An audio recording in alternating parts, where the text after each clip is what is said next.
The glass shattered like 1,000 promises, breaking at once, as CEO Clara Winters watched her empire burn 40 floors of steel and ambition consumed by flames that shouldn't exist. "You're coming with me," growled the maintenance man who'd just kicked down her office door, his Navy SEAL training evident in every calculated movement. She had 10 seconds to decide die with her company, or trust a stranger whose calloused hands might be the only thing between her and the conspiracy that had already killed 3 people tonight. Welcome to my story. Comment below where you're watching from. I'd love to know how far this tale has traveled. The rain hammered Seattle like it was trying to wash away sins that ran too deep for any storm to cleanse. Ethan Reed stood in the basement of the Winters Tower, his maintenance uniform soaked with sweat despite the October chill seeping through the concrete walls.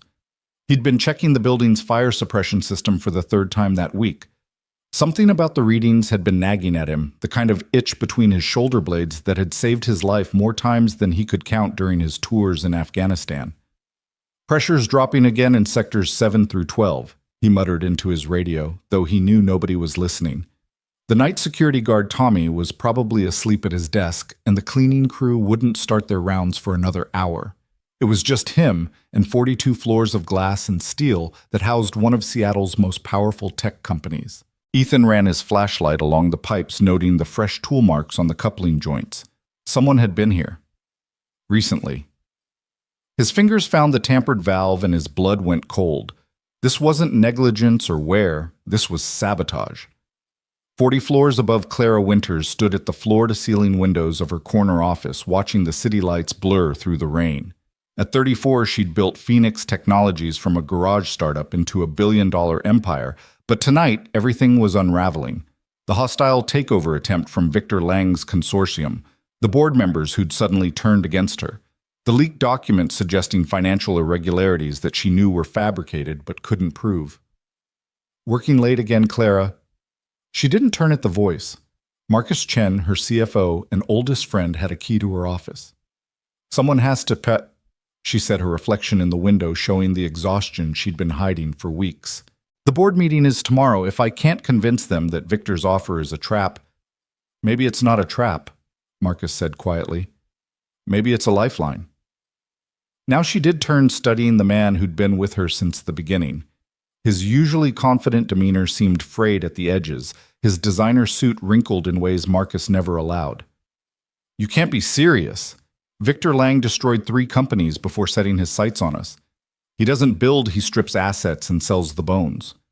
And maybe that's better than watching it all burn," Marcus replied, something strange in his voice.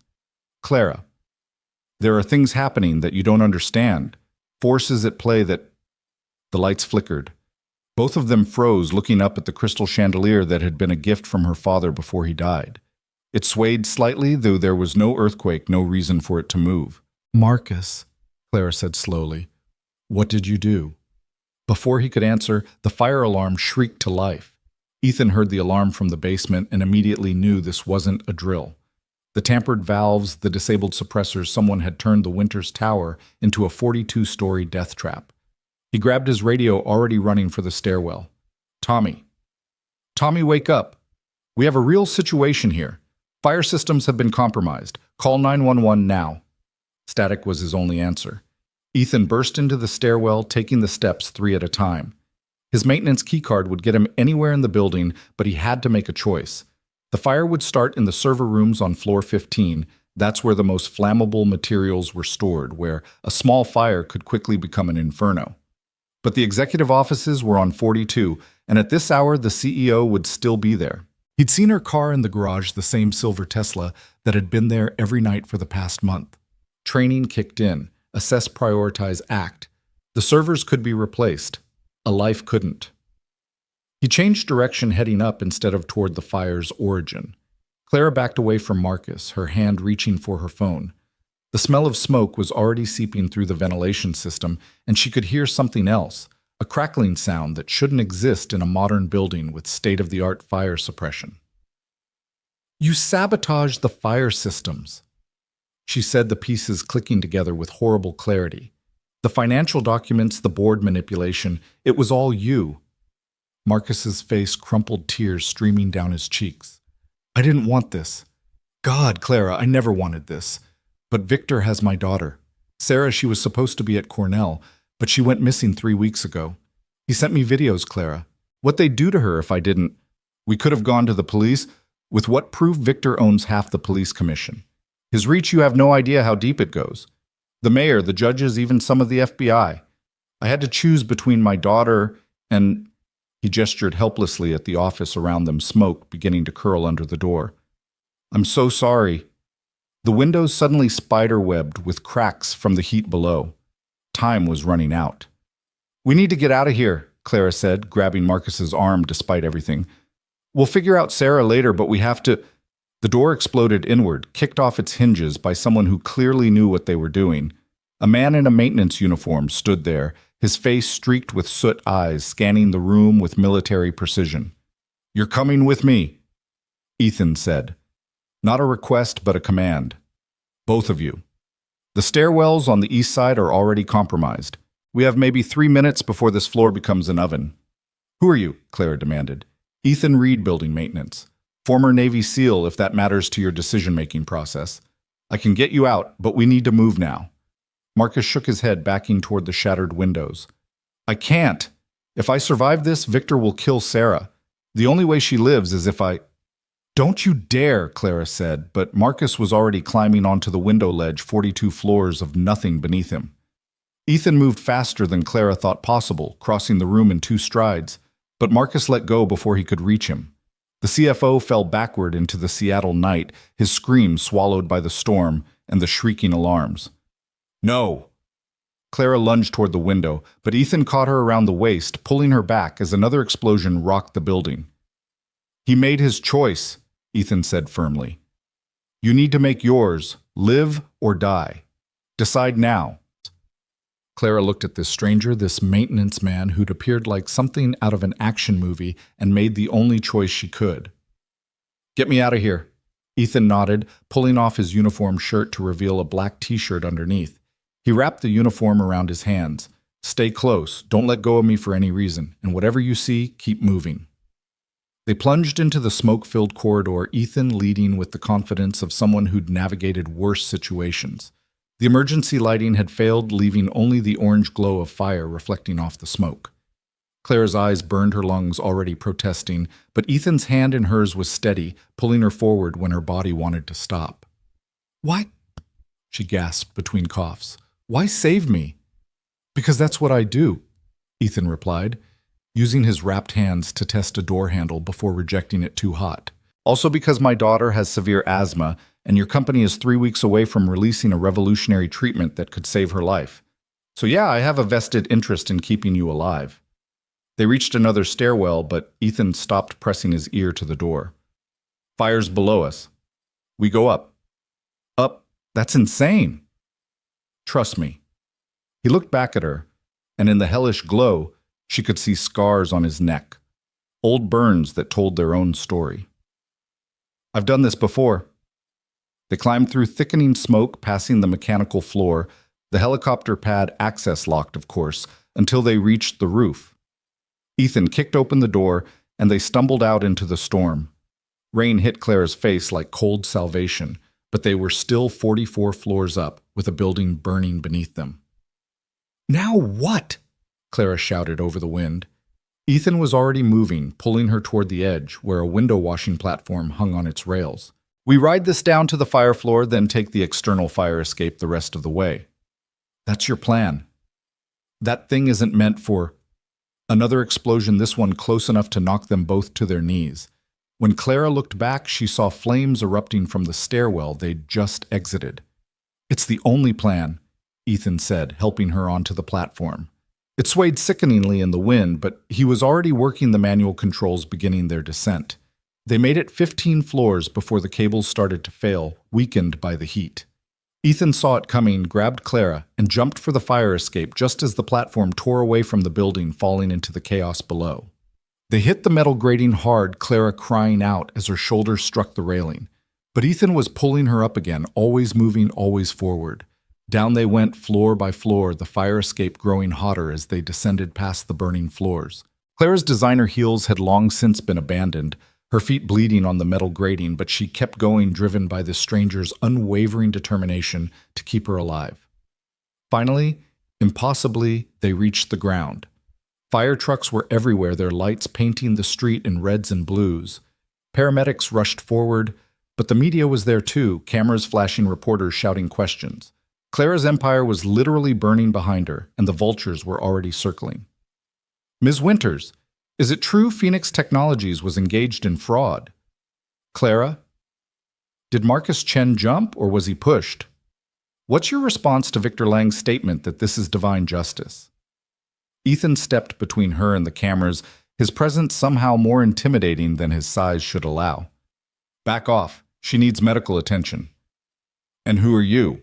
a reporter demanded. "Her bodyguard." "I'm nobody," Ethan said, but he kept his body between Clara and the mob as he guided her toward an ambulance.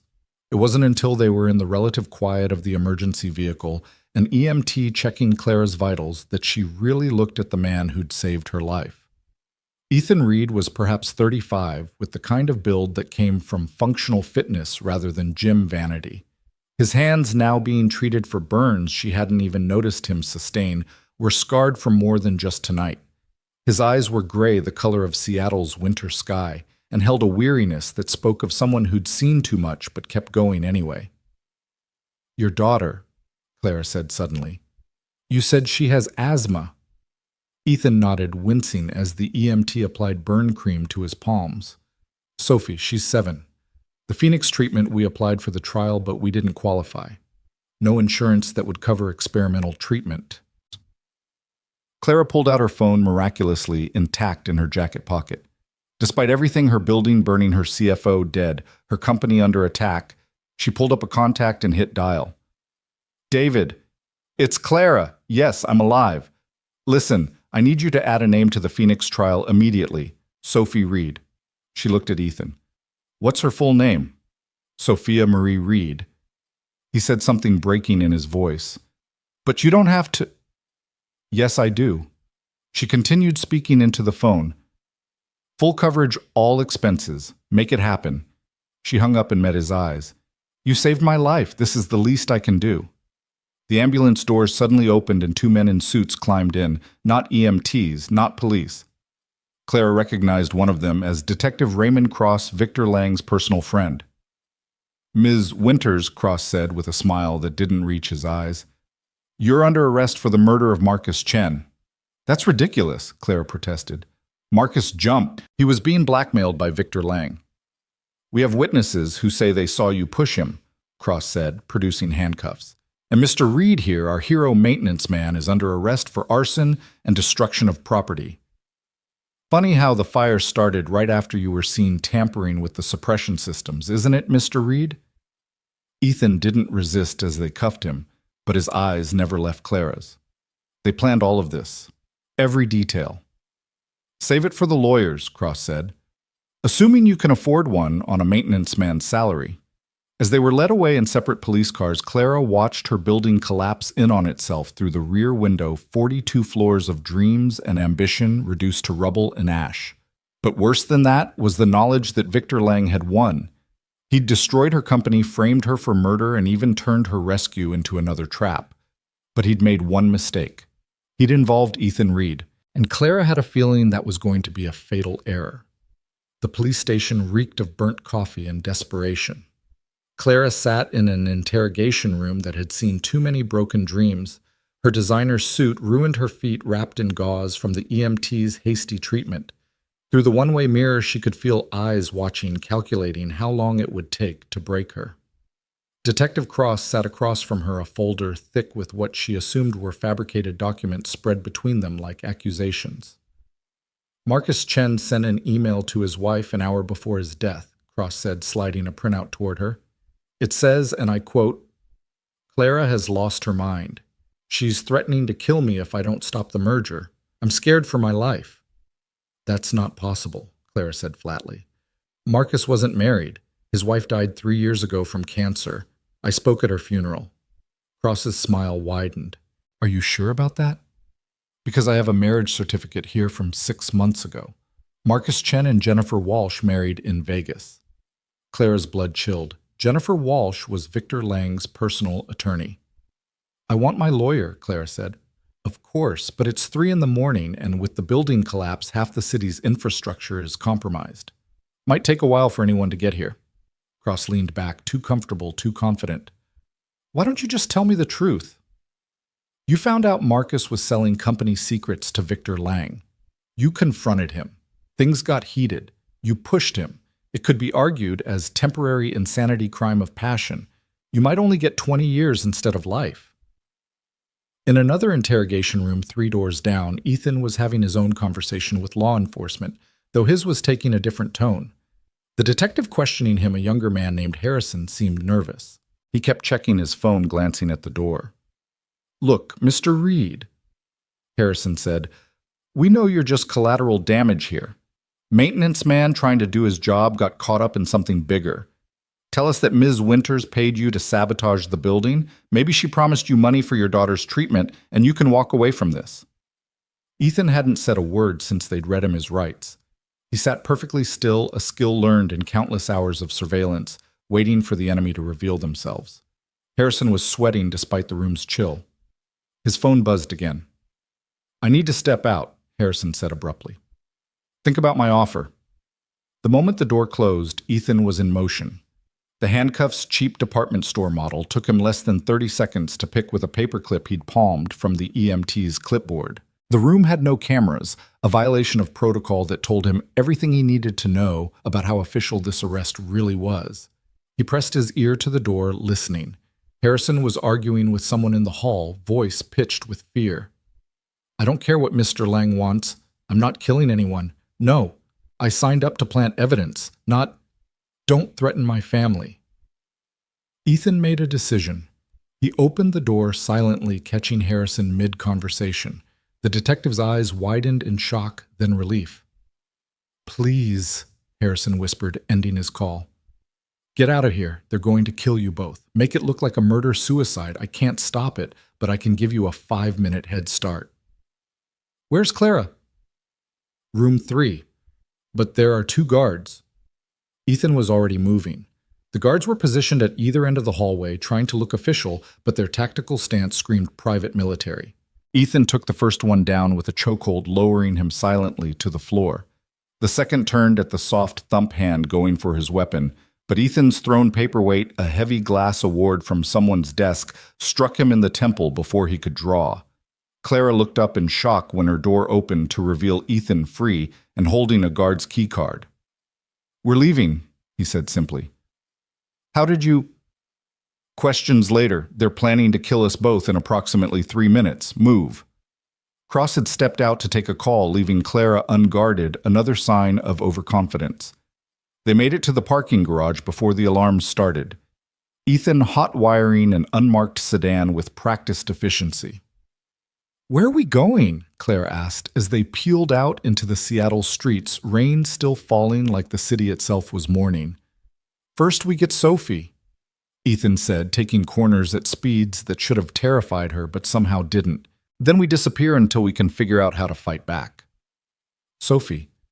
But won't they expect—" "They think I'm a simple maintenance man with a sick kid. They don't know about my past, my training, or the fact that I've been preparing for something like this since the day my daughter was born." He glanced at her and she saw something dangerous in those gray eyes. "I knew eventually someone would come for us. Different war, same enemies, people with power who think everyone else is expendable." They arrived at a modest apartment complex in Beacon Hill. Ethan took the stairs 3 at a time, Clara struggling to keep up. The door to apartment 3B was already open, and Ethan's entire demeanor changed. "Sophie?" he called out, drawing a concealed weapon Clara hadn't even known he was carrying. "Mrs. Chen!" They found the elderly babysitter unconscious, but breathing on the couch, a nasty bump on her head. Sophie's room was empty, her inhaler left behind on the nightstand, a sight that made Ethan go completely still. "They took her," he said, voice deadly quiet. "Victor Lang took my daughter." Clara's phone rang. Unknown number. She answered on speaker. "Hello, Clara." Victor Lang's voice was smooth as aged whiskey, poisonous as hemlock. "I believe we have some things to discuss." "Where is she?" Ethan demanded. Ah, the heroic maintenance man. Your daughter is safe, Mr. Reed. For now. She's asking for her inhaler, though. Such a shame about her condition. The air quality in some of Seattle's abandoned warehouses can be quite poor. I'll kill you, Ethan said simply, not a threat, but a promise. I'm sure you'd try, but here's what's going to happen instead. Clara, you're going to publicly confess to murdering Marcus Chen and burning down your building for the insurance money. You'll sign over all Phoenix Technologies' assets to my consortium. Then you'll take your own life in remorse. Very tragic, but neat. And if I refuse, then Mr. Reed's daughter stops breathing. And before you think about going to the real police, remember that I own enough of them to make sure your story never gets heard. You have 6 hours to decide. I'll send you the confession script. The line went dead. Clara watched Ethan process this, saw him push down the father's panic, and let the soldier take over. He made a mistake, Ethan said finally. What mistake? He has all the cards. He gave us 6 hours. That's 5 hours and 59 minutes more than I need. He pulled out a burner phone she hadn't seen him acquire, dialing from memory. Eagle 1, this is Eagle 6. Authentication, Tango Romeo 77 Alpha. Yes, sir. I'm calling in that favor. Full team Seattle, my coordinates. Roger that. He hung up and looked at Clara. Victor Lang thinks he's the apex predator in this city. He's about to learn what happens when you threaten a SEAL's pup. Who did you just call my old unit? Officially, they're all retired, living quiet civilian lives. Unofficially, we've stayed ready for the day. One of us needed the others. He moved to a hidden panel in the wall Clara hadn't noticed, pulling out weapons, body armor, and equipment that definitely didn't belong in a maintenance man's apartment. Lang has money, political connections, and hired thugs. I have brothers who've bled together in places where Lang's money means nothing. Within an hour, the apartment had become a tactical command center. 4 men had arrived, moving with the same lethal grace as Ethan. They didn't use names, just call signs Wraith, Thunder, Phoenix, and Reaper. Clara found the irony of Phoenix's name didn't escape her. Targets holed up in his penthouse, Wraith reported, pulling up satellite imagery on a military-grade laptop. But the girl's not there. Heat signatures suggest she's being held at this warehouse in Georgetown. He pointed to a building on the outskirts of the industrial district. 6 guards, standard private military configuration. Too easy, Thunder muttered. It's a trap. Of course it's a trap, Ethan agreed. But they're expecting me to come alone, desperate, sloppy with fear. They're not expecting us. Reaper looked at Clara. What's your play here, ma'am? This is going to get ugly. Clara thought about Marcus dead because of Victor's machinations, about her company destroyed, about a 7-year-old girl struggling to breathe somewhere in a warehouse. Victor Lang destroyed everything I built because he could, because he thought I was weak. I want him to know he was wrong. Phoenix grinned. I like her. They split into 2 teams. Ethan, Thunder, and Reaper would retrieve Sophie. Clara would go with Wraith and Phoenix to Victor's penthouse, not to confront him, but to gather evidence. His arrogance is his weakness, Clara explained. He'll have kept trophies records of his crimes. He always does. We get those, we own him. The warehouse extraction happened with military precision. Thunder took out the external cameras with an EMP device, while Reaper neutralized the perimeter guards with tranquilizer darts. Ethan had been adamant about no killing unless absolutely necessary. They found Sophie in a shipping container, terrified but unharmed, her breathing labored but manageable. Daddy! She threw herself into Ethan's arms, and for a moment the soldier disappeared, leaving only a father holding his child. I've got you, baby. You're safe now. Meanwhile, Clara's team had infiltrated Victor's building through a construction access point 3 floors below the penthouse. Wraith's electronic warfare suite had blinded the security systems, while Phoenix's lockpicking skills that rivaled Ethan's got them through every door. Victor's office was exactly what Clara had expected. Ostentatious, overlooking the city, like a king surveying his domain. What she hadn't expected was to find her brother there. Hello, Clara, Nathan Winters said, stepping out from behind Victor's desk. Surprised? She hadn't seen Nathan in 5 years, not since their father's funeral, when he'd contested the will that left her the family company. He looked older, harder, wearing an expensive suit that screamed new money. You're working with Lang. Working with, oh sister dear, I'm the one who brought him in. Nathan's smile was all teeth and no warmth. Did you really think Victor Lang just randomly decided to target Phoenix Technologies? I've been planning this for 3 years. Every move, every betrayal, every perfectly placed piece of evidence. But why the company was Father's dream? Father's dream that he only shared with you. Nathan's composure cracked, revealing years of buried rage. His precious Clara, the genius, the chosen one. While I was sent away to boarding schools, you were in his workshop. While I begged for his attention, you were building circuits and writing code with him. Nathan, I never... Save it. You took everything from me, so I took everything from you. He pulled out a gun chrome gleaming in the city lights. And now you're going to disappear. They'll find your body in a few months, maybe. Another victim of Seattle's homeless crisis. Tragic. Phoenix stepped forward, but Nathan swung the gun toward him. Former military right. I can always tell. One more step, and I put a bullet in her head. What Nathan hadn't counted on was Clara herself.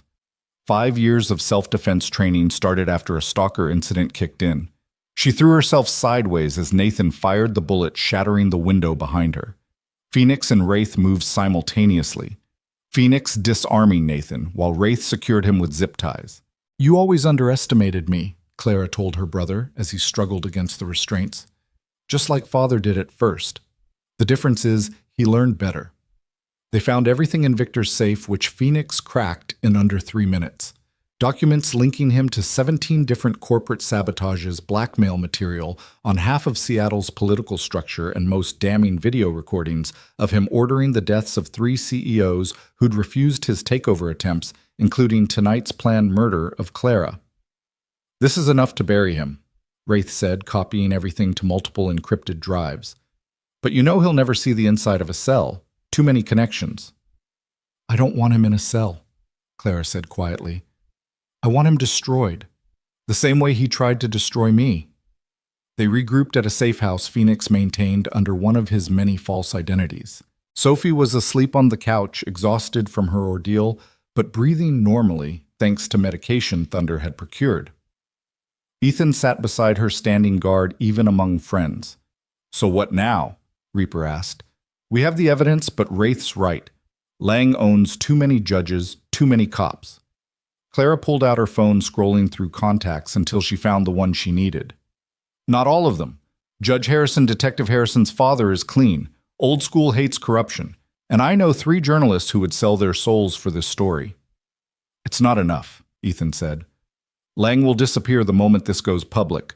Private jet to a non-extradition country, live like a king on his offshore accounts." "Then we make sure he can't run." Clara looked at each of the men who'd risked everything for a stranger and a little girl. "Victor Lang is about to learn what happens when you declare war on people who actually know how to fight one." Thunder cracked his knuckles. "Now you're talking our language." The plan was complex but elegant. While Clara leaked select documents to the media, creating a feeding frenzy that would keep Victor's lawyers busy, Ethan's team would systematically dismantle his escape routes. Wraith hacked and froze his offshore accounts. Phoenix sabotaged his private jet. Reaper made sure his fake passports were flagged in every database that mattered. But Victor had one more card to play. Clara was at the safe house preparing for a video call with the Washington Post when the door exploded inward. Not Victor's men, government agents, FBI, led by Special Agent Diana Cross, Detective Cross's sister. "Clara Winters, you're under arrest for corporate espionage, 17 counts of fraud, and conspiracy to commit murder." "That's impossible," Clara protested as they cuffed her. "Check the evidence." "The evidence that mysteriously appeared after you broke out of police custody and kidnapped a child." Diana Cross smiled coldly.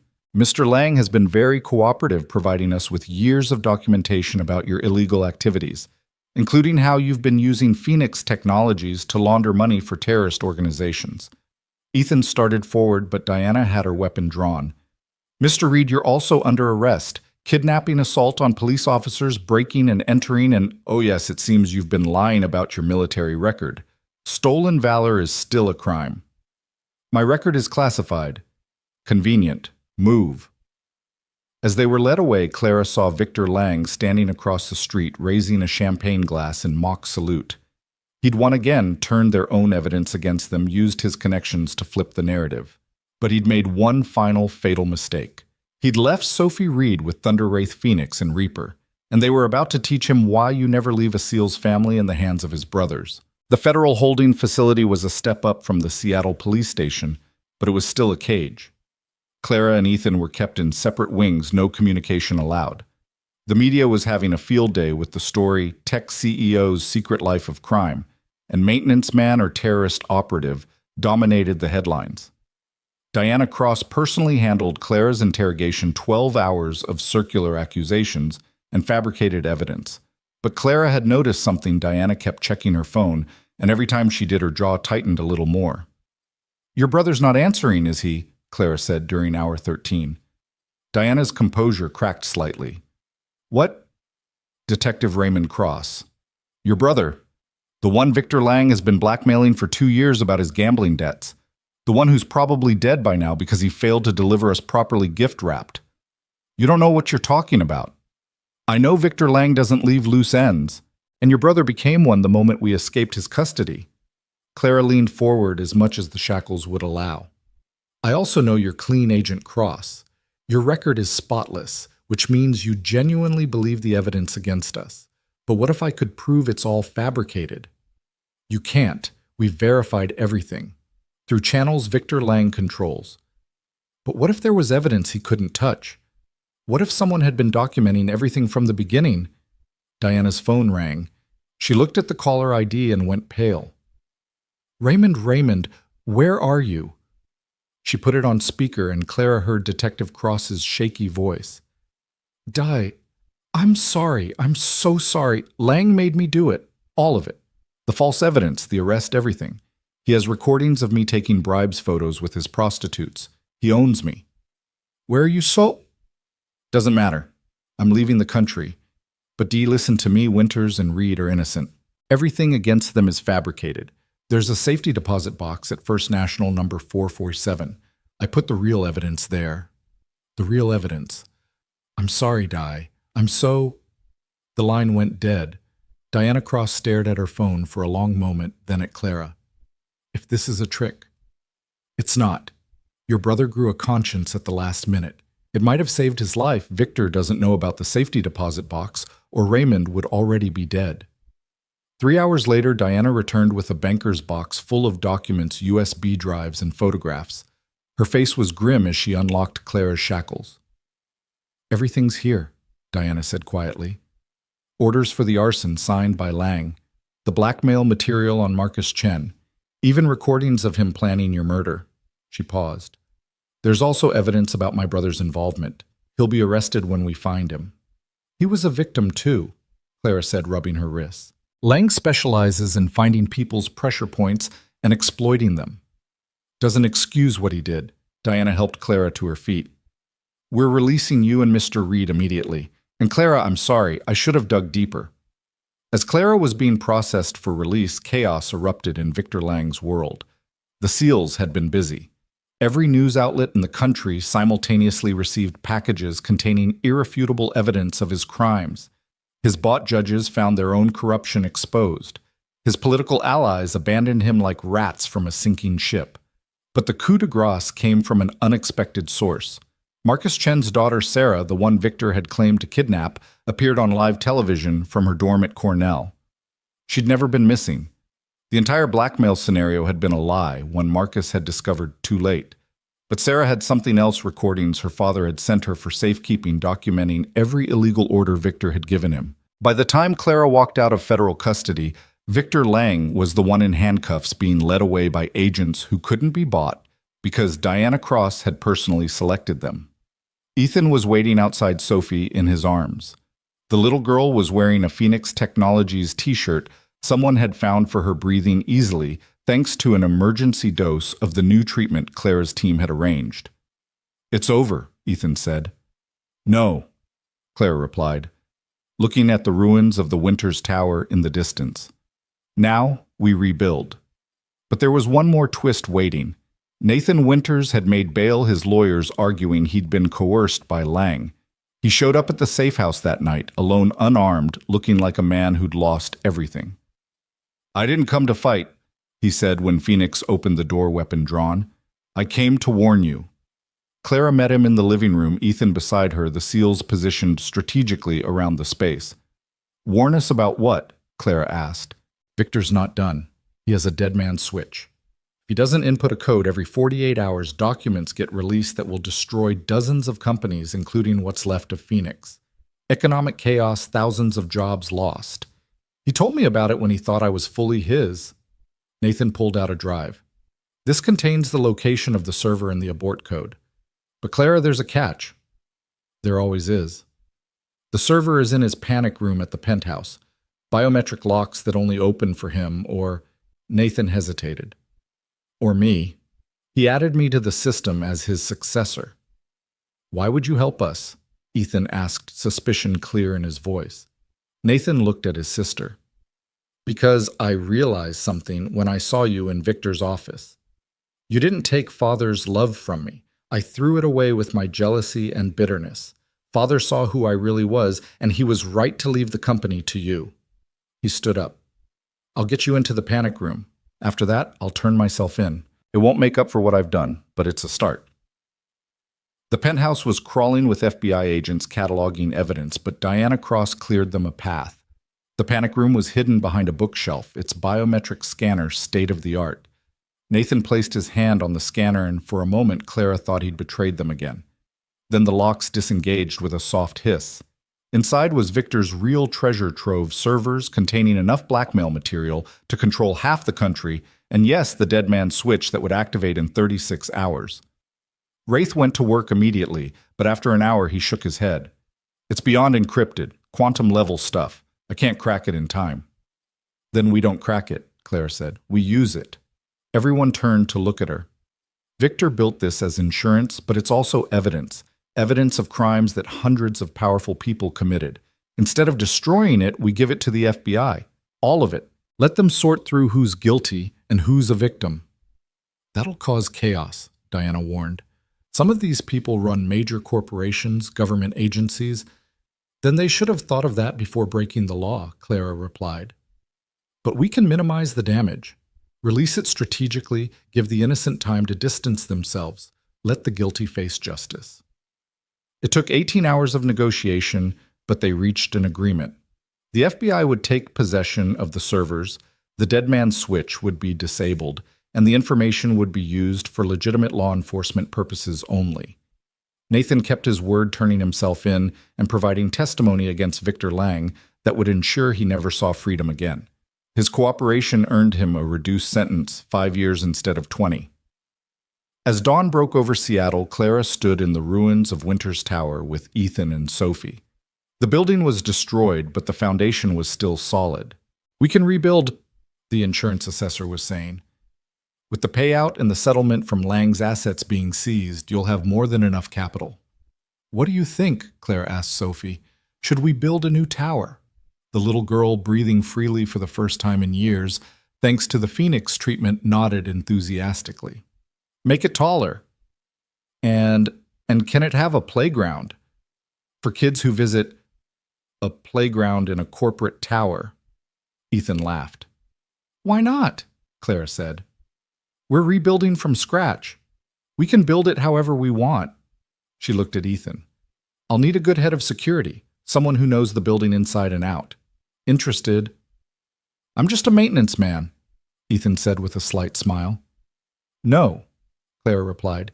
You're the man who saved my life, who saved my company, who reminded me that there are still people willing to do the right thing even when it costs them everything.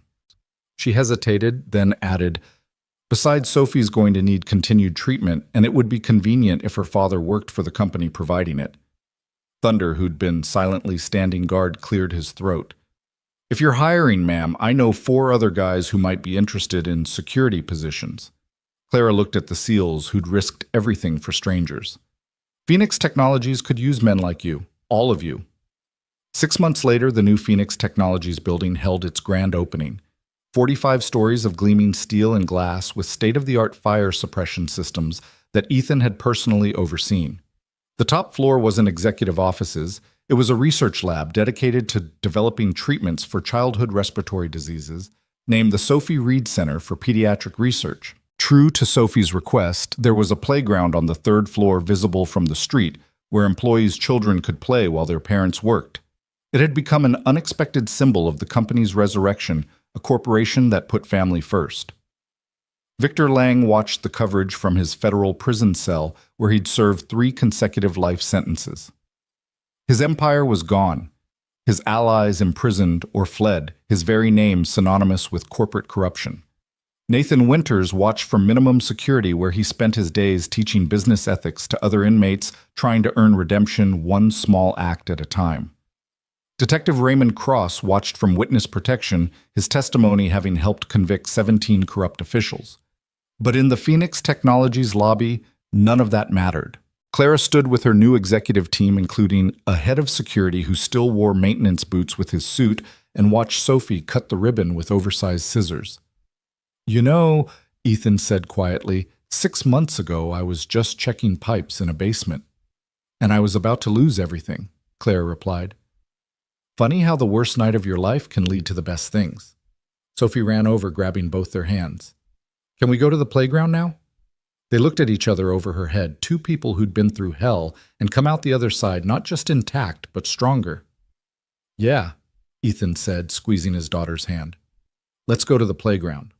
As they walked through the building that had risen from ashes past employees who'd stayed loyal through the chaos toward a future none of them could have imagined, Clara realized something. Victor Lang had been wrong about everything, but especially about one thing he'd thought: power came from money, from control, from making others fear you.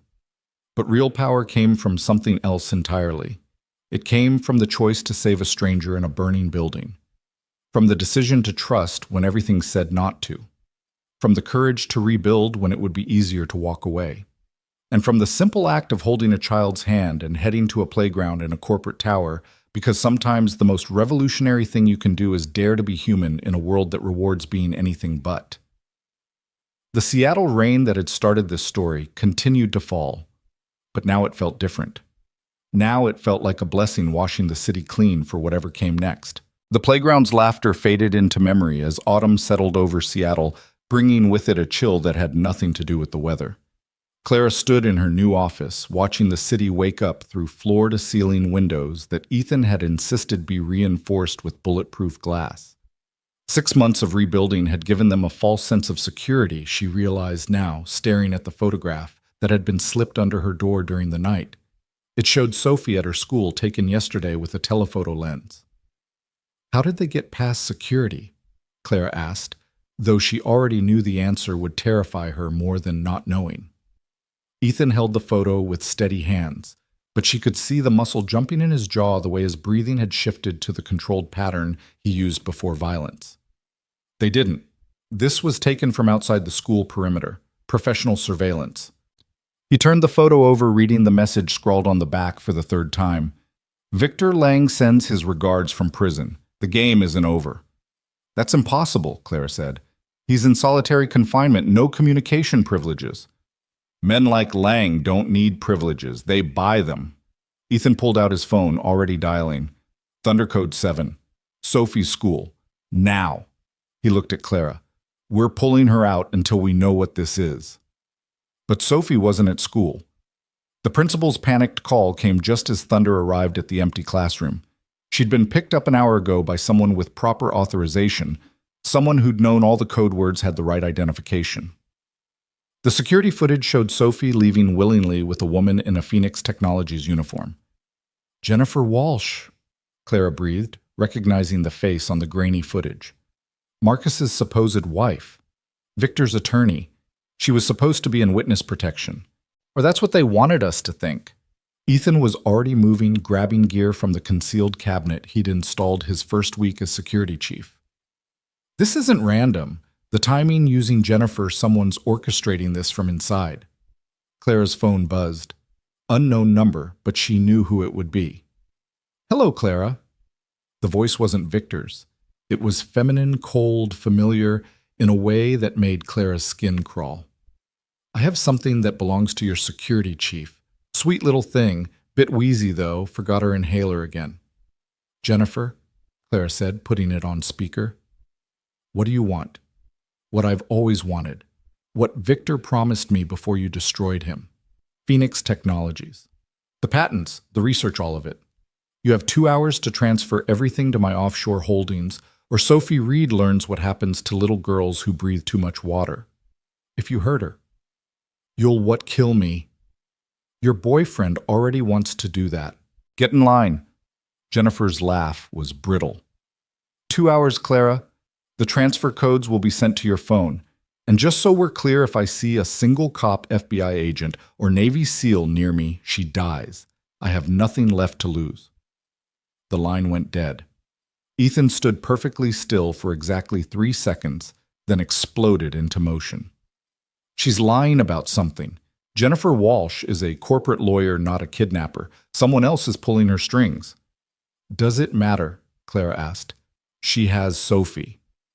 Everything matters. The why tells us the how, and the how tells us where. He pulled up Jennifer's file on his secure terminal. Look at this. 3 weeks ago, she was supposedly relocated to Miami under witness protection. But here, he pulled up another screen.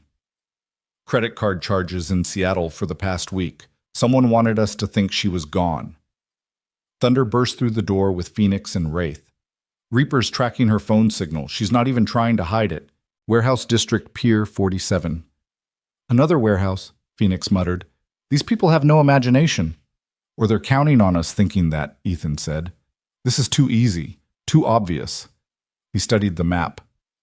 Pier 47 is isolated single-access road surrounded by water on 3 sides. It's a kill box. So we don't go, Clara said, pulling up her own computer. We give her what she wants. Everyone turned to stare at her. Clara, we can't just hand over the company. We're not. We're going to give her exactly what she wants, and it's going to destroy her. Clara's fingers flew across the keyboard. Jennifer's smart, but she's not a tech person. She won't know the difference between real patents and elaborate forgeries until it's too late. That might buy us time, but no, you don't understand. Clara pulled up code she'd been working on for months. Project Trojan. I developed it after Victor's attack, a way to protect our intellectual property. Any unauthorized access to our systems triggers a virus that doesn't just delete the stolen data. It traces back through every system it touches, documenting everything. Every crime, every connection, every hidden asset. Wraith whistled low. That's beautiful and terrifying. It's also highly illegal, Clara admitted. But kidnapping children is worse. The moment Jennifer accesses the files, we'll know every system she's connected to, every person she's working with. She'll still have Sophie, Ethan pointed out. Not for long. Clara met his eyes. Because while she's distracted by the transfer, you're going to get your daughter back. The plan was dangerous in its simplicity. Clara would initiate the transfer, making it look legitimate enough to keep Jennifer occupied. Meanwhile, Ethan and his team would approach the warehouse from the water, the one direction Jennifer wouldn't expect. There's something else, Thunder said, studying satellite footage of the pier. Heat signatures show 12 people in that warehouse. Jennifer didn't assemble a team that size alone. Then who's really behind this? Phoenix asked. The answer came from an unexpected source. Diana Cross called Clara's private line just as they were preparing to leave. Don't go to Pier 47, Diana said without preamble. It's a setup. We know, but Sophie's not there. She never was. The heat signatures are decoys, probably homeless people Jennifer paid to stay there. The real location is somewhere else. Clara felt her heart stop. How do you know this? Because my brother just called me. Raymond's back in Seattle and he's with them. Not by choice, they're threatening his daughter now, my niece. Clara, this is bigger than Jennifer Walsh. Someone's been planning this for months using Victor's imprisonment as cover. Who? I don't know yet, but Raymond managed to send me a partial location before they caught him. Sophie's being held at... The line crackled with static. Medical facility underground. The call dropped. Ethan was already cross-referencing medical facilities with underground levels in Seattle. There are 17 possibilities, but if we narrow it down to ones with connections to Phoenix Technologies... The old Prometheus Labs, Clara said suddenly. We acquired them 3 years ago for their respiratory research. The building's been condemned, scheduled for demolition, but the underground levels were designed for hazardous materials. They're completely sealed with their own ventilation system. Perfect for holding someone with breathing problems, Wraith said grimly. Control the air control, the prisoner. It's also where we stored the original Phoenix prototypes, Clara added, the ones that failed trials because they were too dangerous. Jennifer wouldn't know that, but whoever's really behind this might. They moved out in 2 teams. Clara and Wraith would handle the digital deception, making the transfer look real while tracking every connection. Ethan, Thunder, Phoenix, and Reaper would retrieve Sophie. The Prometheus Labs building stood like a tombstone against the Seattle skyline, its windows dark, its parking lot cracked with weeds pushing through abandoned asphalt. But Ethan's trained eye caught the subtle signs of recent activity. Fresh tire tracks, security cameras that should have been dead but weren't, the too perfect arrangement of debris around the entrance. Perimeter's wired, Reaper reported through comms. Professional job. Someone wants to know we're coming. Let them, Ethan said. Phoenix, you're with me through the loading dock. Thunder and Reaper create noise at the main entrance. Draw them out. They moved like shadows, muscle memory from countless operations guiding them through the darkness. The loading dock's lock had been recently replaced, another sign they were in the right place. Phoenix had it open in seconds. The interior was a maze of abandoned laboratories and empty offices, but Ethan followed the faint hum of active ventilation systems down, always down into the building's bones. They found the first guard on sub-level 2, professionally equipped but sloppy in his positioning. Ethan took him down silently, zip-tying him to a pipe. Thunder report. 4 tangos engaged at main entrance. They're buying it. They kept descending. Sub-level 3 was medical storage, the air thick with the smell of old chemicals. Sub-level 4 was where things got interesting. The dust had been disturbed recently, footprints leading to a reinforced door marked Hazardous Materials Authorized Personnel Only. Phoenix started to pick the lock, but Ethan stopped him. Something was wrong. Too quiet. Too easy. That's when they heard it. Sophie's voice, tinny and distorted through a speaker system. Daddy? Daddy, I can't breathe right. The air tastes funny. Ethan's control nearly shattered, but Phoenix grabbed his arm. It could be a recording. Daddy, please, the lady said you'd come, but you're not here and I'm scared. And Sophie's voice dissolved into coughing, the sound of a child struggling for air. Real or recording, Ethan couldn't wait. He kicked the door open, moving in fast and low, weapon raised. The room beyond was a medical laboratory, and Sophie was there, sealed inside a glass containment unit designed for hazardous materials testing. She was alive, conscious, but her breathing was labored, her small hands pressed against the glass. Daddy. Jennifer Walsh stood beside the containment unit, but she wasn't alone. 3 men in tactical gear flanked her, weapons trained on the door. And behind them, working at a computer terminal with his back to them, was someone Ethan hadn't expected. Dr. Marcus Chen turned around very much alive, despite having thrown himself from a 42nd floor window 6 months ago. Hello, Mr. Reed, Marcus said calmly. I apologize for the dramatics, but it was necessary to get everyone's attention. You're supposed to be dead, Phoenix said, weapon trained on the nearest guard. A necessary fiction. The body that fell was already dead, a homeless man with my general build, terminal cancer patient who sold his corpse for enough money to make his last days comfortable. I went out the executive elevator during the chaos. Marcus gestured to the containment unit. Your daughter is safe for now. The atmosphere in there is actually optimized for her condition. Better than normal air, really. Let her out, Ethan said, his voice deadly quiet. Of course. As soon as Clara completes the transfer.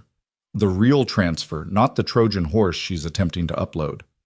Marcus smiled at Ethan's surprise. Did you think I wouldn't know about Project Trojan? I helped design Phoenix Technologies' security architecture. I know every backdoor, every failsafe, every clever little trap Clara built.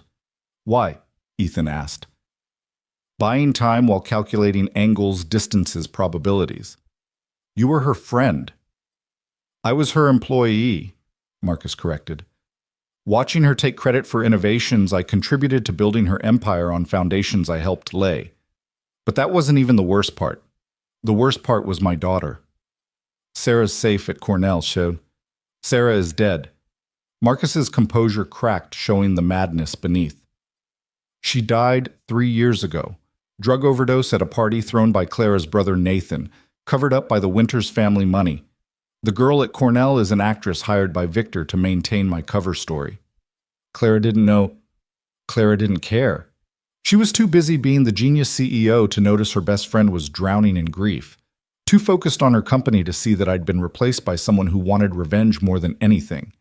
He turned back to his computer. But I'm better than Victor. Smarter. I don't just want to destroy Clara's company. I want to take it and transform it into something that would horrify her. Weapons development, chemical warfare applications of her precious Phoenix treatment. Let her name be associated with death instead of healing. Jennifer shifted uncomfortably. Marcus, you said no one would get hurt. No one important will get hurt, Marcus replied dismissively. The girl's just leverage. Once I have what I need, she can go back to her father, probably.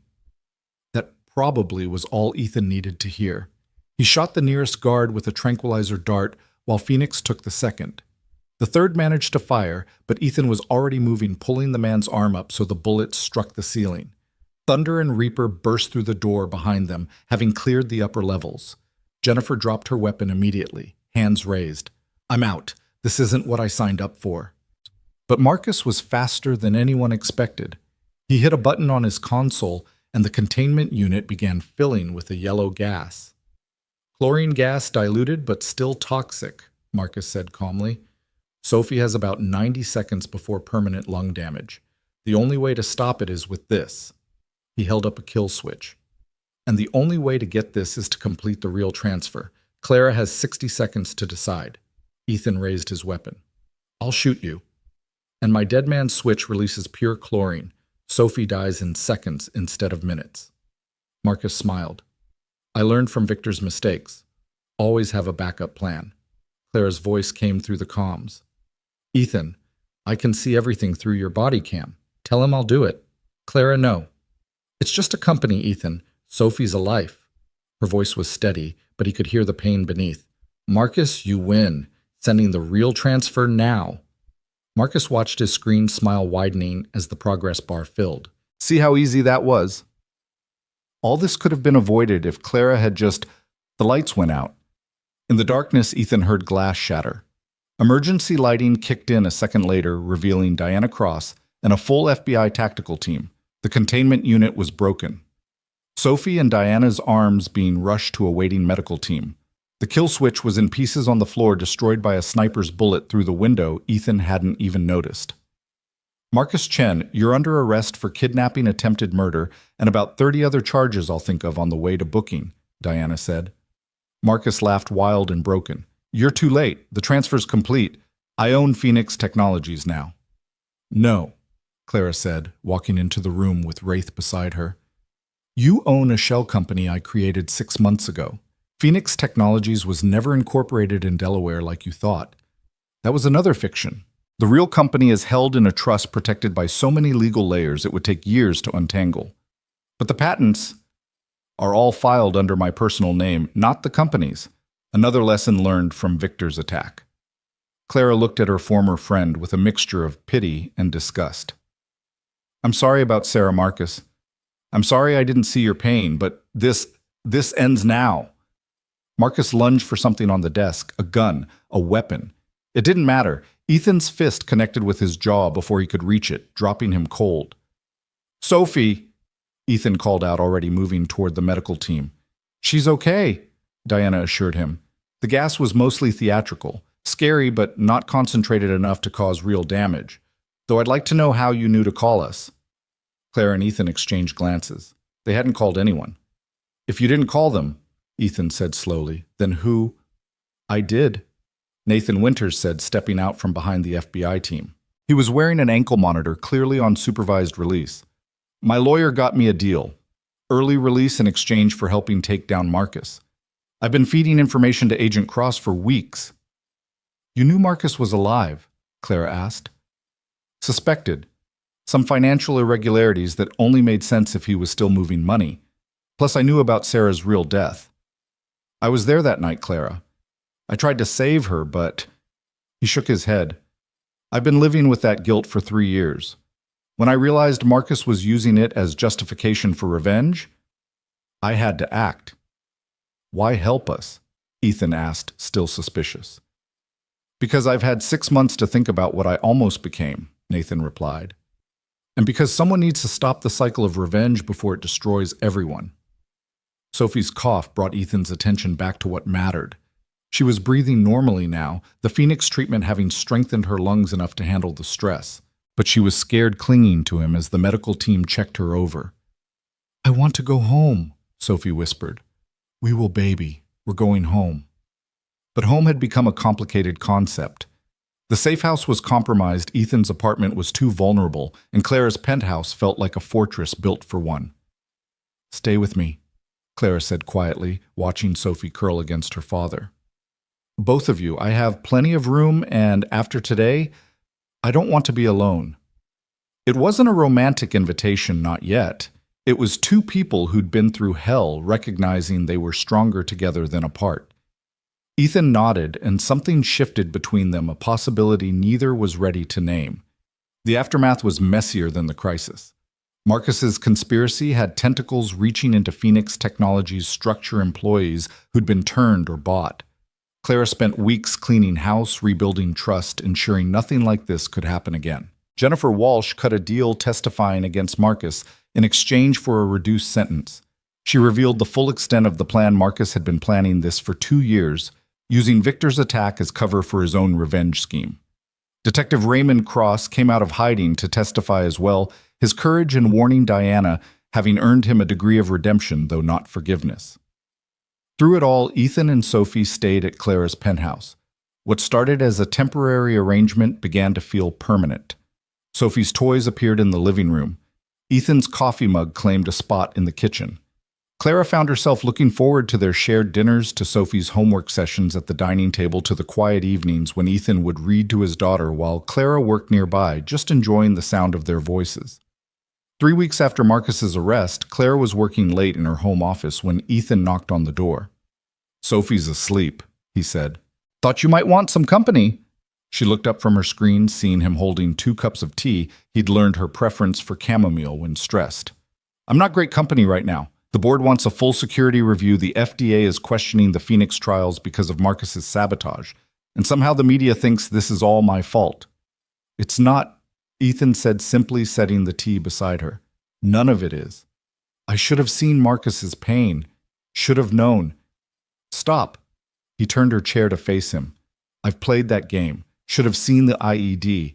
Should have saved more of my squad. Should have been a better husband, so maybe my ex-wife wouldn't have left. Should have is poison, Clara. It'll eat you alive if you let it. She looked at him. Really looked at him.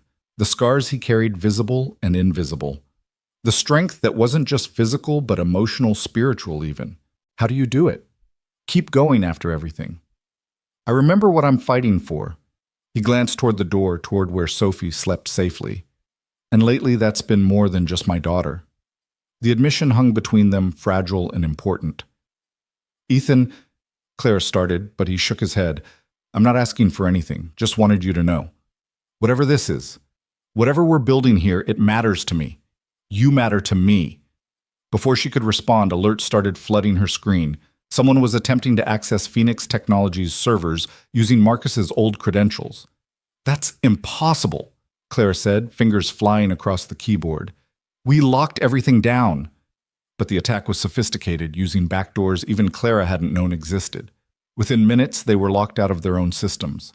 A video call request appeared on her personal laptop. Against her better judgment, she accepted it. Victor Lang's face filled the screen broadcast from his prison cell. Hello, Clara. Hello, Mr. Reed. I thought it was time we had a chat about the future. How are you? Making this call.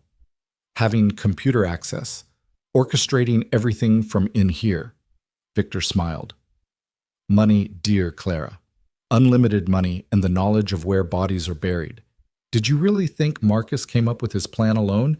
He was always too emotional, too sloppy. He needed guidance, my guidance. You used him, Ethan said. I gave him purpose. There's a difference. Victor leaned back, orange jumpsuit, unable to diminish his presence. But Marcus has served his purpose. Now it's time for the real game to begin. What game?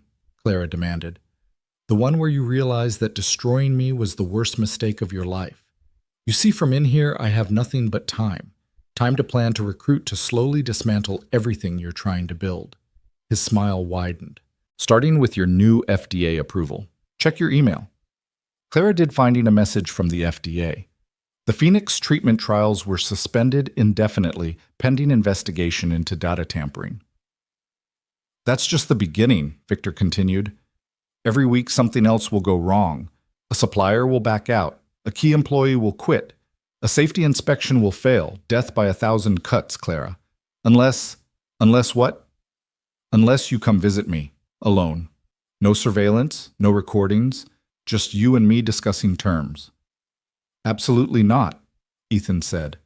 But Victor wasn't looking at him. His eyes were fixed on Clara. You have 48 hours to decide. After that, the Phoenix treatment gets buried so deep in regulatory hell that Sophie Reed will age out of treatment eligibility before it ever sees the market again. The call ended. Clara stared at the blank screen, feeling the walls closing in.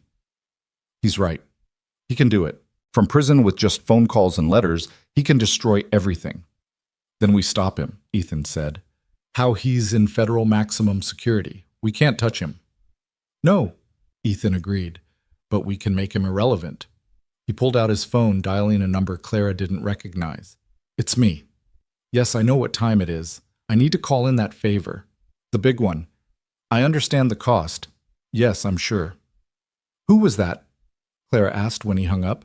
Someone who owes me a life debt. Someone with the power to make Victor Lang disappear. You mean kill him?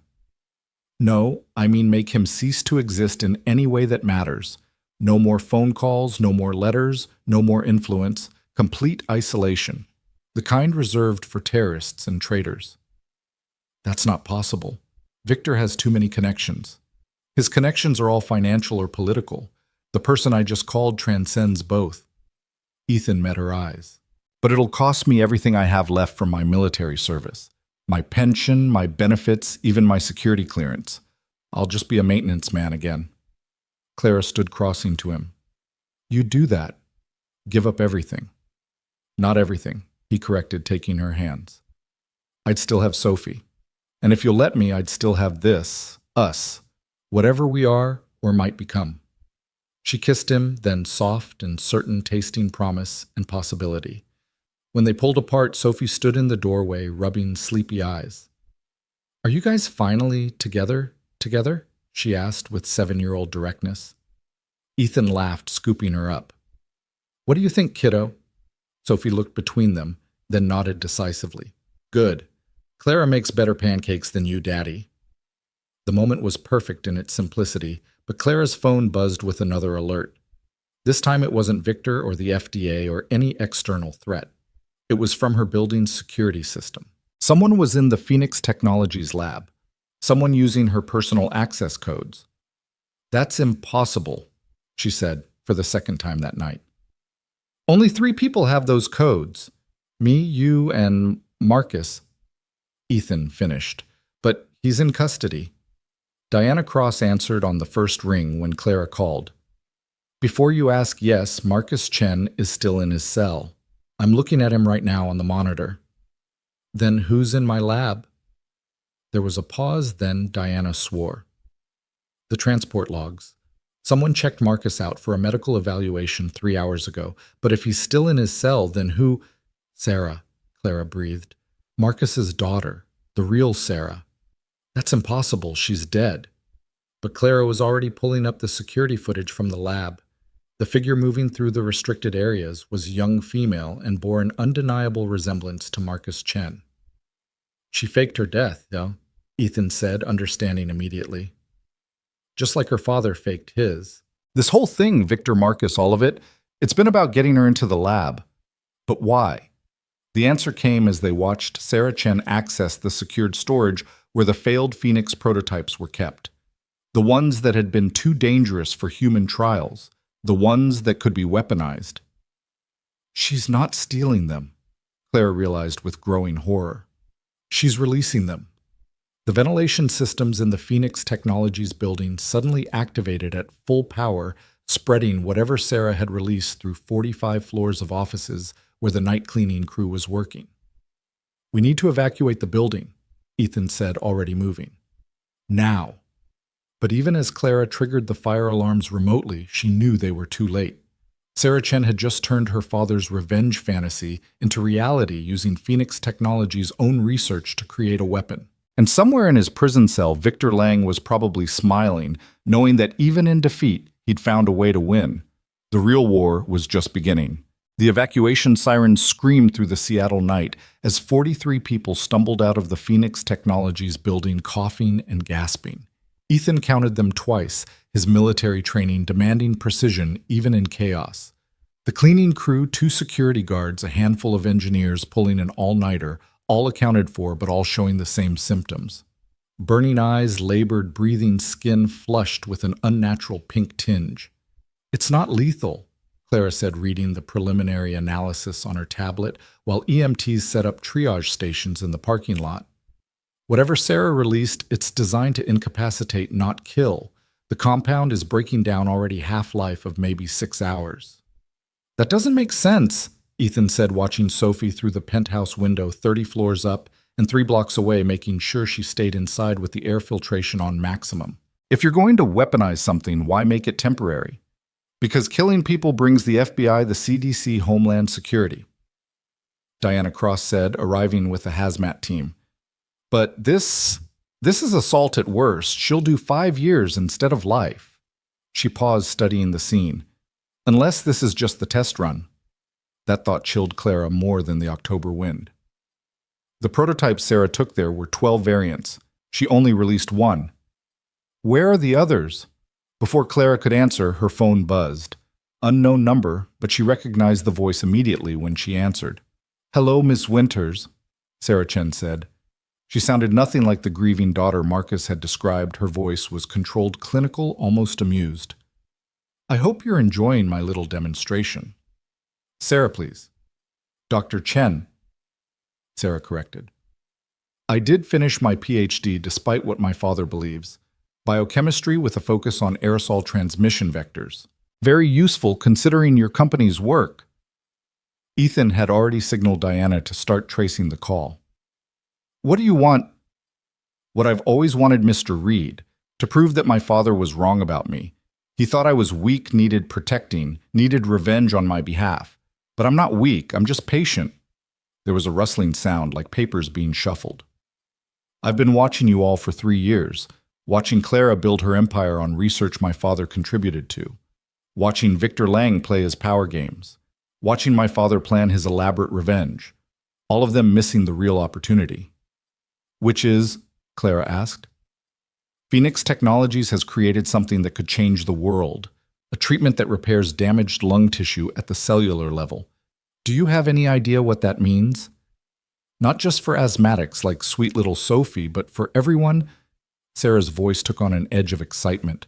"Soldiers exposed to chemical weapons, cities choking on pollution, the millions who'll need new lungs as climate change accelerates. You're sitting on the cure for the 21st century's biggest health crisis, and you're doing what with it?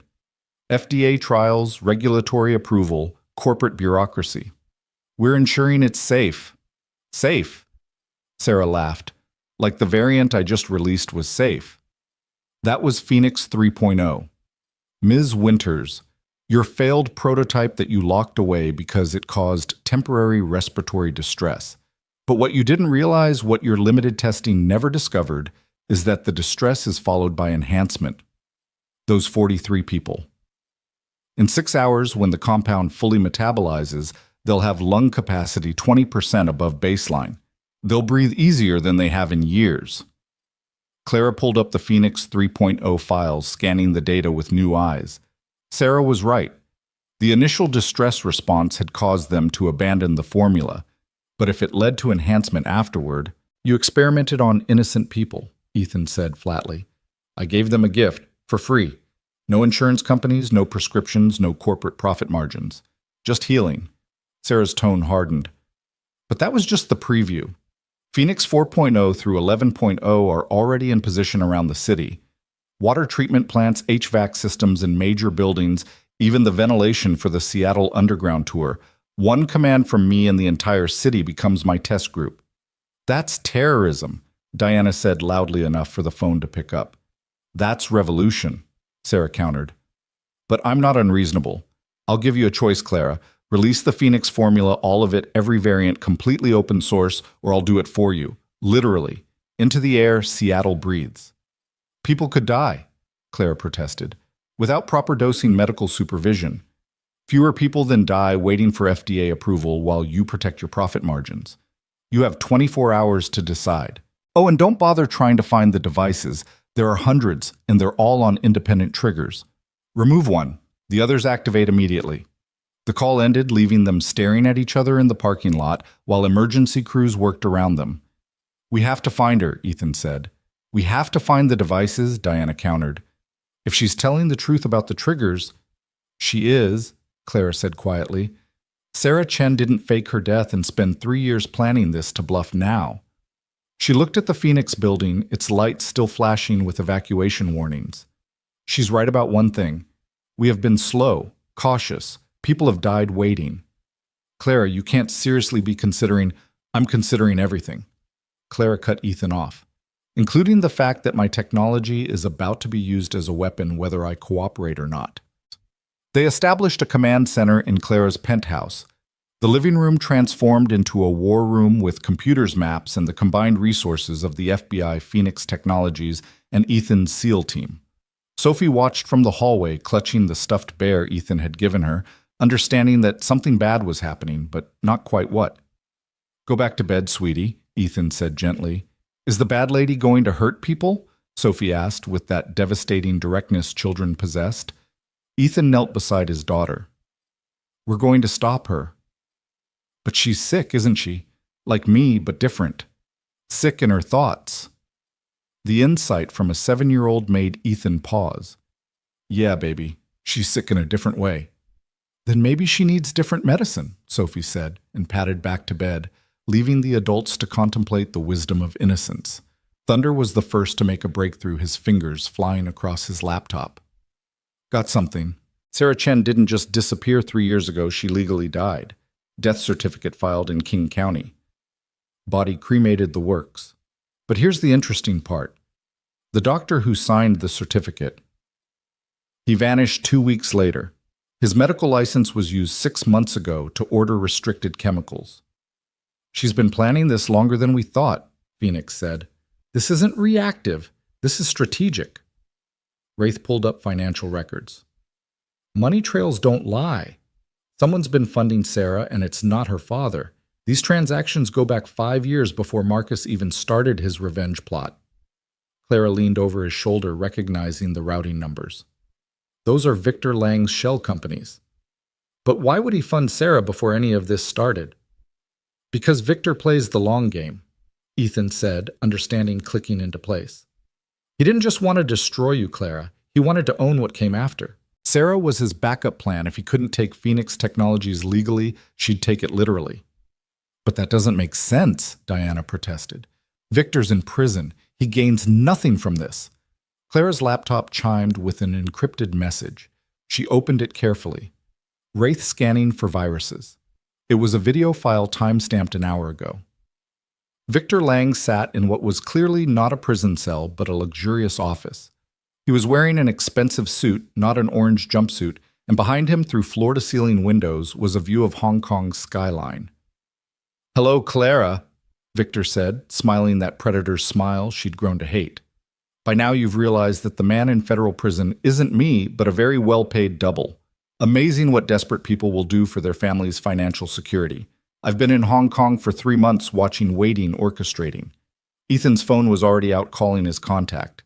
The isolation order will be served on a man who looks like me but isn't me, Victor continued as if he could hear them. Sarah Chen is brilliant, isn't she? Wasted on her father's pedestrian revenge fantasies. I gave her purpose, resources, and most importantly, freedom to realize her vision. Which is, Clara asked the recording, though she knew it couldn't answer. But Victor had anticipated the question. To prove that the old order is obsolete. Corporations, governments, regulatory bodies, all the structures that slow progress and concentrate power. Sarah's going to democratize breathing, Clara. Force your hand to release what you've been hoarding.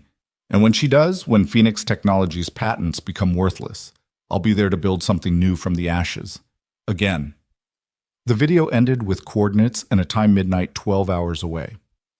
He wants to meet, Clara said. It's a trap, Ethan, Diana, and Thunder said simultaneously. Of course it's a trap, but it's also our only lead to Sarah. Clara stood, decision made. I'm going. Not alone, Ethan said firmly. He'll expect you, any of you, but he won't expect this. She picked up her phone, scrolling to a contact she hadn't used in over a year. Marcus, it's Clara. We need to talk about your daughter. The Federal Holding Facility's visiting room was sterile and watched, but Marcus Chen looked like he'd aged a decade in the weeks since his arrest. When he saw Clara, his expression cycled through shame, anger, and finally settled on exhaustion. She's alive, Clara said without preamble. Sarah, she's alive, and she's about to do something terrible in your name. Marcus's face went white. That's impossible. I saw her body. I identified her. You saw what she wanted you to see, just like you showed us what we expected to see when you died. Clara slid the tablet across the table, showing him the security footage of Sarah in the Phoenix lab. She's been planning this for years, Marcus, using your grief, your anger as cover for her own agenda. Marcus stared at his daughter's image, tears streaming down his face. My God, what have I done? You can help us stop her. How I'm in here, she's out there, and clearly I never knew her at all. But you know how she thinks. You trained her, Marcus. All those years in the lab together, all those late nights discussing theory, you shaped her mind. Clara leaned forward. Where would she go? What would be her end game? Marcus was quiet for a long moment, then spoke slowly. Sarah always believed science should be pure. No patents, no profits, no barriers between discovery and application. She wrote her undergraduate thesis on Jonas Salk refusing to patent the polio vaccine, said he was the last real scientist before everything became corporate. So this is ideological. For her, yes. For Victor Lang. It's just opportunity. Marcus met Clara's eyes. There's something else. Sarah has a condition, not asthma, but something similar, genetic, progressive. She's been searching for a cure her whole life, and when she found out about Phoenix, he trailed off, understanding dawning. She didn't fake her death to help me. She did it to steal time, to find a way to heal herself before her condition killed her. What condition? Pulmonary alveolar proteinosis. Rare, usually fatal by 30. She's 26 now. Marcus grabbed Clara's hands across the table, desperate. Clara, if she's releasing Phoenix variants into the air, she's not just testing them on the city. She's testing them on herself, looking for the one that will save her. Clara pulled her hands free, standing. Then we need to find her before she decides the whole city is worth sacrificing for her cure. Wait, Marcus called as she turned to leave. The place Victor specified, I know it. It's where I was supposed to meet Sarah 3 years ago, the night she died. She never showed, but Victor did. Said she'd overdosed, that Nathan was responsible. It's where he recruited me. Why there? Because it used to be a Prometheus Labs facility. Underground, abandoned, perfect for someone who needs specialized atmospheric controls to survive. Clara ran from the building, already calling Ethan. They had a location, but more importantly, they had understanding. Sarah Chen wasn't a terrorist or a revolutionary. She was a dying woman desperate enough to risk everything for a chance to breathe. The Prometheus facility sat beneath Pike Place Market, forgotten beneath the tourist foot traffic and fish-throwing vendors. The entrance was through a maintenance tunnel that hadn't been used since the 1960s, according to city records. But the dust had been disturbed recently, and someone had disabled the locks with surgical precision.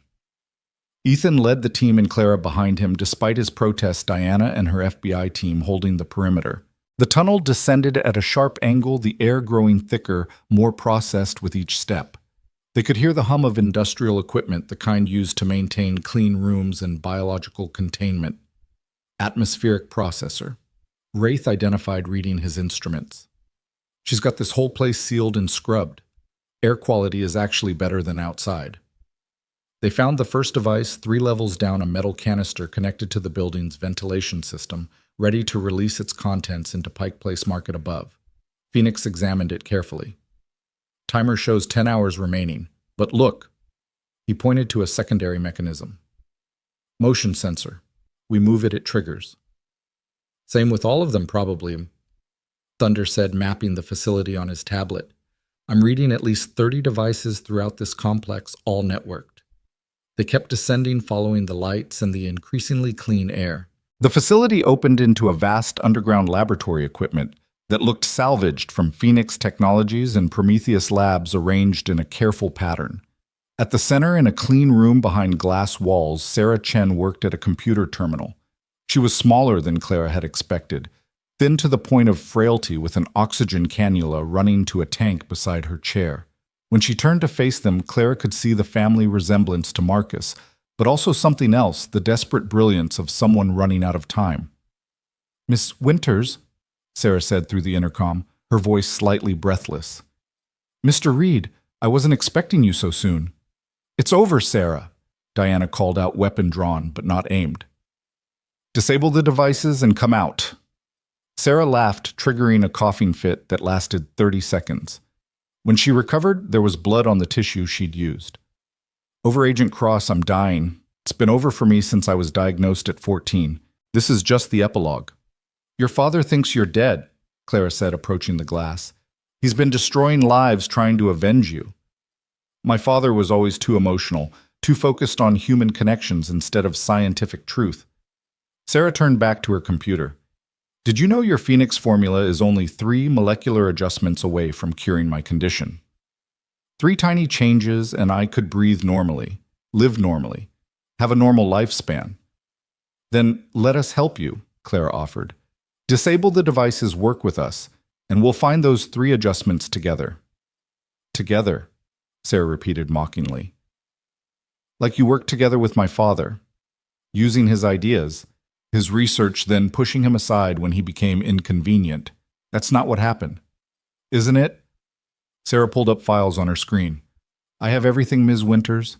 Every email, every lab note, every stolen moment of inspiration that you claimed as your own. My father was weak accepting his role as your shadow, but I won't be anyone's shadow." She hit a key. An alarm started blaring throughout the facility. 9 hours early, but who's counting?" Sarah said, standing with effort. "The devices are activating. In 60 seconds, Seattle becomes the world's largest clinical trial." Ethan moved toward the glass, but Sarah held up a dead man's switch. "Break the seal on this room, and I release everything at once. No controlled dispersal, just 12 Phoenix variants flooding the air simultaneously. Most people will survive. Some won't. Do you want that on your conscience?" "You're bluffing," Diana said. "Agent Cross. I spent 3 years planning this. I faked my own death, manipulated my father, partnered with Victor Lang, and built all of this while dying by degrees. Do I strike you as someone who bluffs?" The countdown on her screen showed 45 seconds. "There has to be another way," Clara said desperately. "There is," Sarah replied. "You can watch. You can witness the democratization of health. No more patents, no more exclusivity, no more deciding who deserves to breathe based on their insurance coverage. The Phoenix formula belongs to everyone now." 30 seconds. Sophie's voice came through Ethan's earpiece. Thunder had patched her through from the penthouse. "Daddy! The sick lady needs different medicine, remember?" Ethan looked at Clara, something passing between them. "Sarah," he said, "you're right, you're dying. The Phoenix formula can't save you, but what if something else could—" 20 seconds. "Nothing else exists." "Your father's research," Clara interrupted, understanding. "The work he was doing before Phoenix, the cellular regeneration project. We shelved it because it was too unstable, but for someone who's already dying." 10 seconds. Sarah's finger hovered over the release button. "You're lying." "I'm not." Clara pulled out her phone, accessing Phoenix Technologies' deepest archives. "Look, Project Lazarus, your father's masterwork before we pivoted to respiratory treatments." 5 seconds. Sarah looked at the screen. Clara held up her eyes, scanning the formulae faster than seemed possible. 3 seconds. "This could work," Sarah breathed. 1 second. She disabled the countdown. The silence that followed was deafening, broken only by Sarah's labored breathing and the collective exhale of everyone in the room. "Show me everything," Sarah demanded. For the next hour, Clara and Sarah worked together, separated by glass, but united in purpose. The Lazarus Project had been Marcus's attempt to create universal cellular regeneration, abandoned because the energy requirements would kill a healthy person. But for someone whose cells were already failing, who had nothing left to lose, it's elegant. Sarah admitted, her hostility fading as she lost herself in the science. Dangerous, probably fatal, but elegant. Probably fatal is better than certainly fatal, Clara pointed out. Sarah laughed, real humor this time. You sound like my father when he was young, when he still believed science could save everyone. It can't, Clara admitted. But maybe it can save you.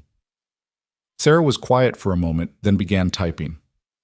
I'm disabling all the devices, remote wipe of the triggers, the timers, everything. Your FBI friends can collect them at their leisure. Thank you, Diana said, already coordinating the collection teams. Don't thank me yet, Sarah warned. Victor's still out there, and he has copies of everything.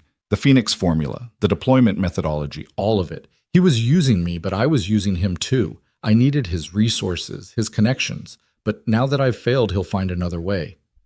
Where is he? Ethan demanded. Hong Kong last I knew, but he has properties everywhere. Safe houses, bolt holes, entire identities waiting to be activated. She pulled up another file. Here, everything I know about his operations. Consider it a dying woman's gift. You're not dying, Clara said firmly. We're going to try the Lazarus Protocol. A Hail Mary based on incomplete research and desperate hope. Sarah smiled wryly. Very fitting, considering I named myself after Lazarus when I rose from the dead. The next 12 hours were a blur. Sarah was transferred to Phoenix Technologies' medical facility under heavy guard, though she was too weak to be a threat anymore. Marcus was brought in under federal supervision to consult. His daughter's condition had deteriorated faster than anyone expected, and his expertise was crucial. I'm sorry, Marcus said when he saw Sarah for the first time in 3 years. For what? Sarah asked from the hospital bed, IVs running into both arms. For being human, for grieving, for being manipulated by someone better at the game than you. She reached out, taking his hand with what little strength she had. I'm the one who should apologize. I let you think I was dead.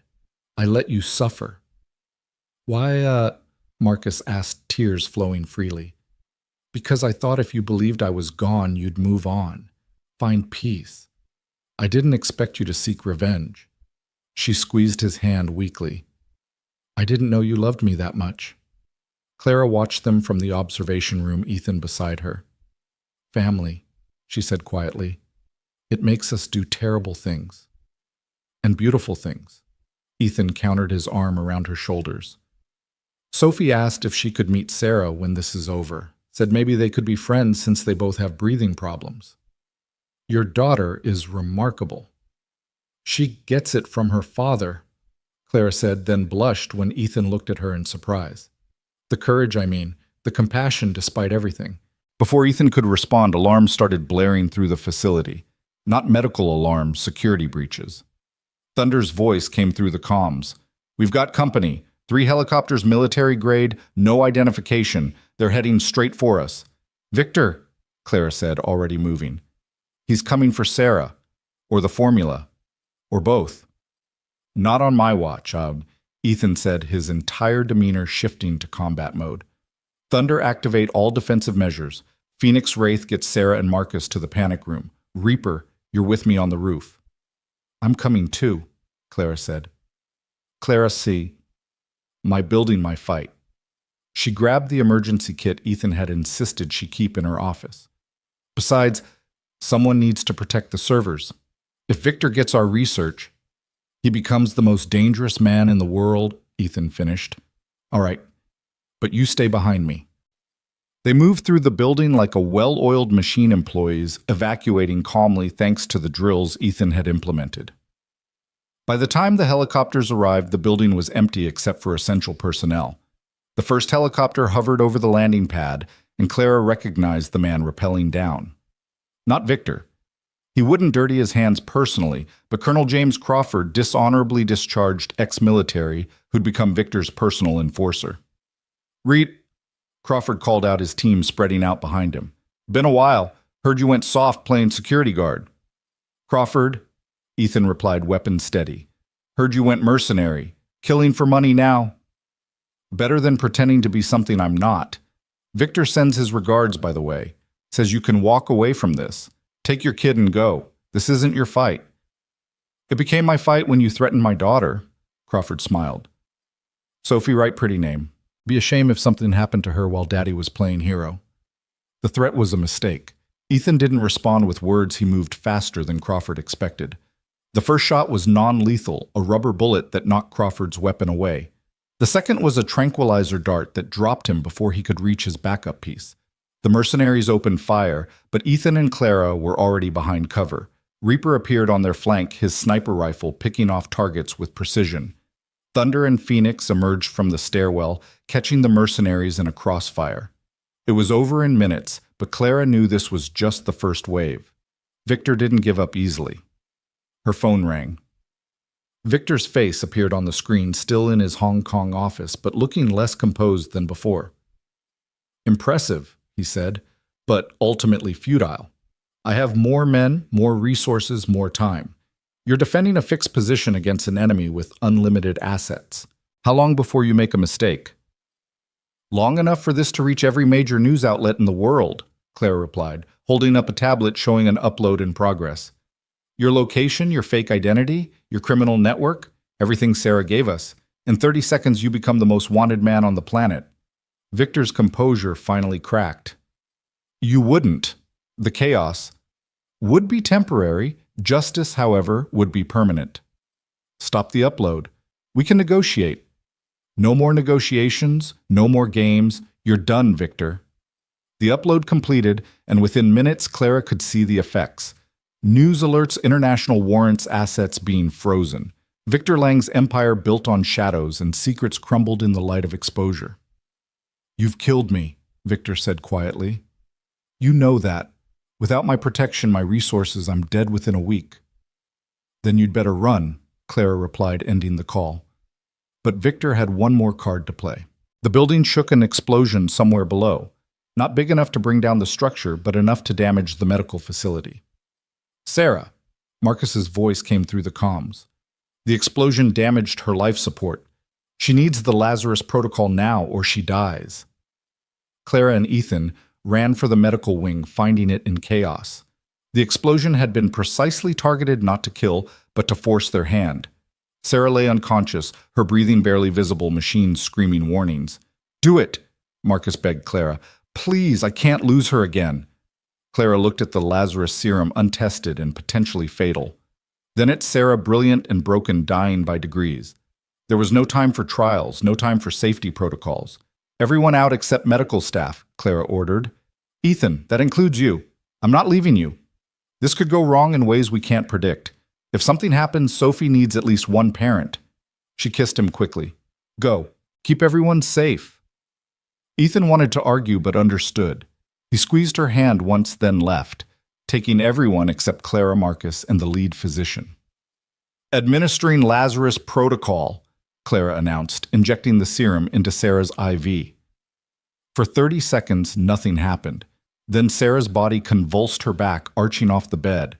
The monitors went crazy, heart rate spiking, temperature rising, brain activity off the charts. Marcus held his daughter's hand while Clara adjusted the dosage, trying to find the balance between transformation and destruction.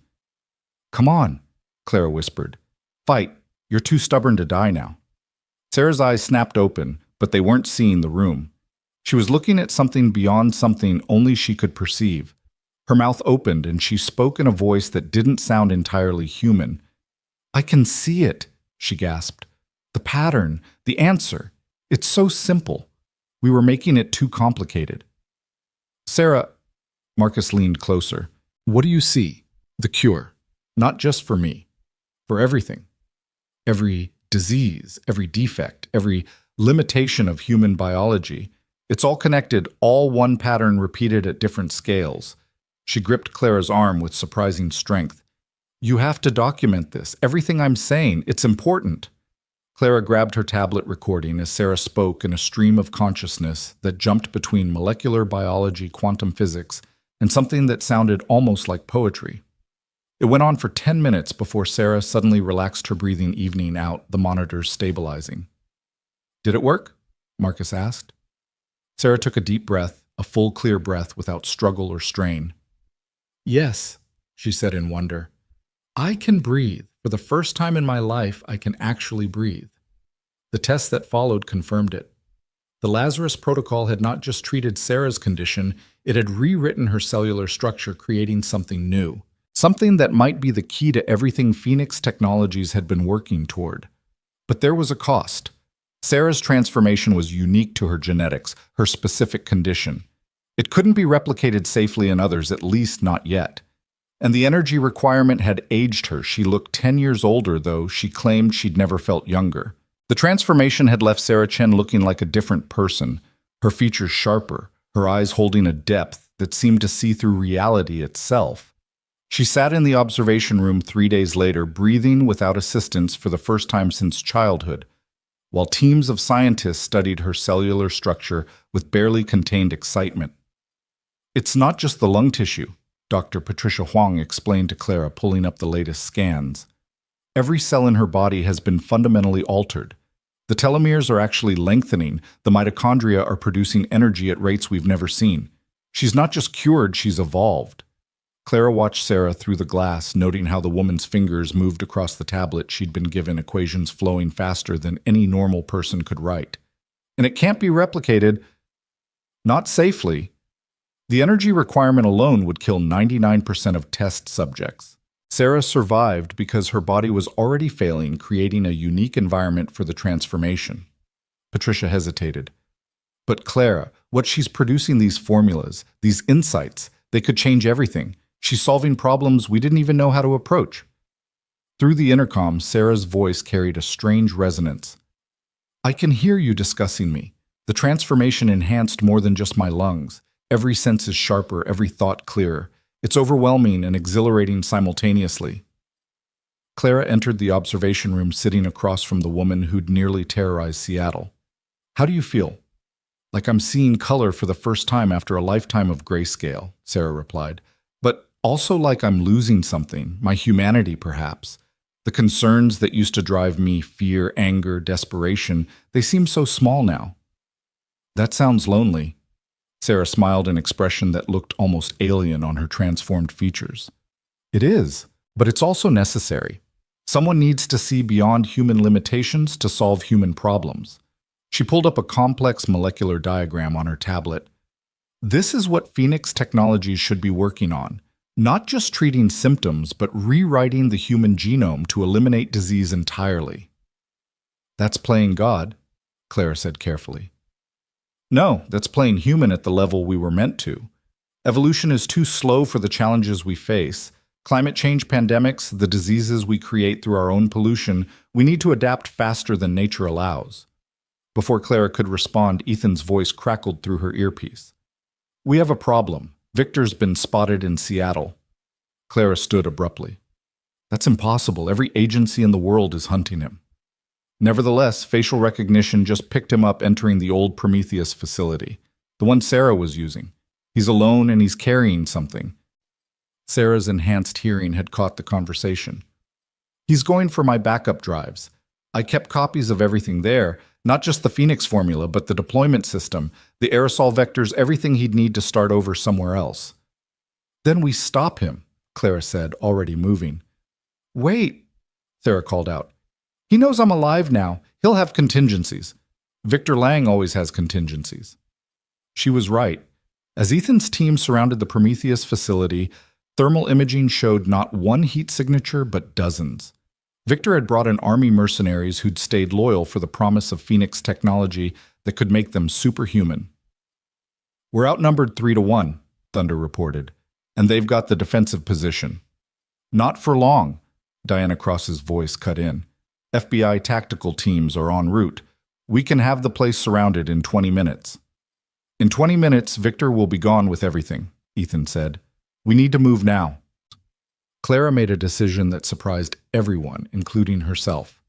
Sarah, can you walk? I can do more than walk. The transformation increased muscle density, reflexes, everything. Then you're coming with us.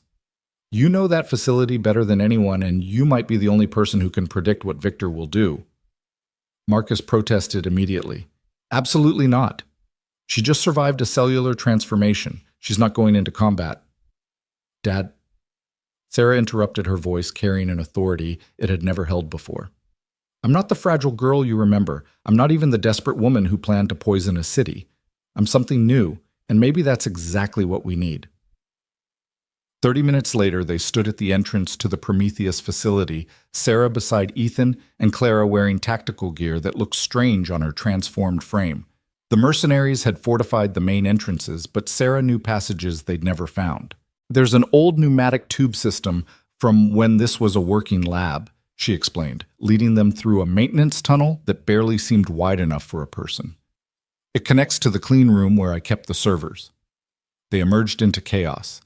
Victor's men were systematically stripping the facility, loading everything onto trucks.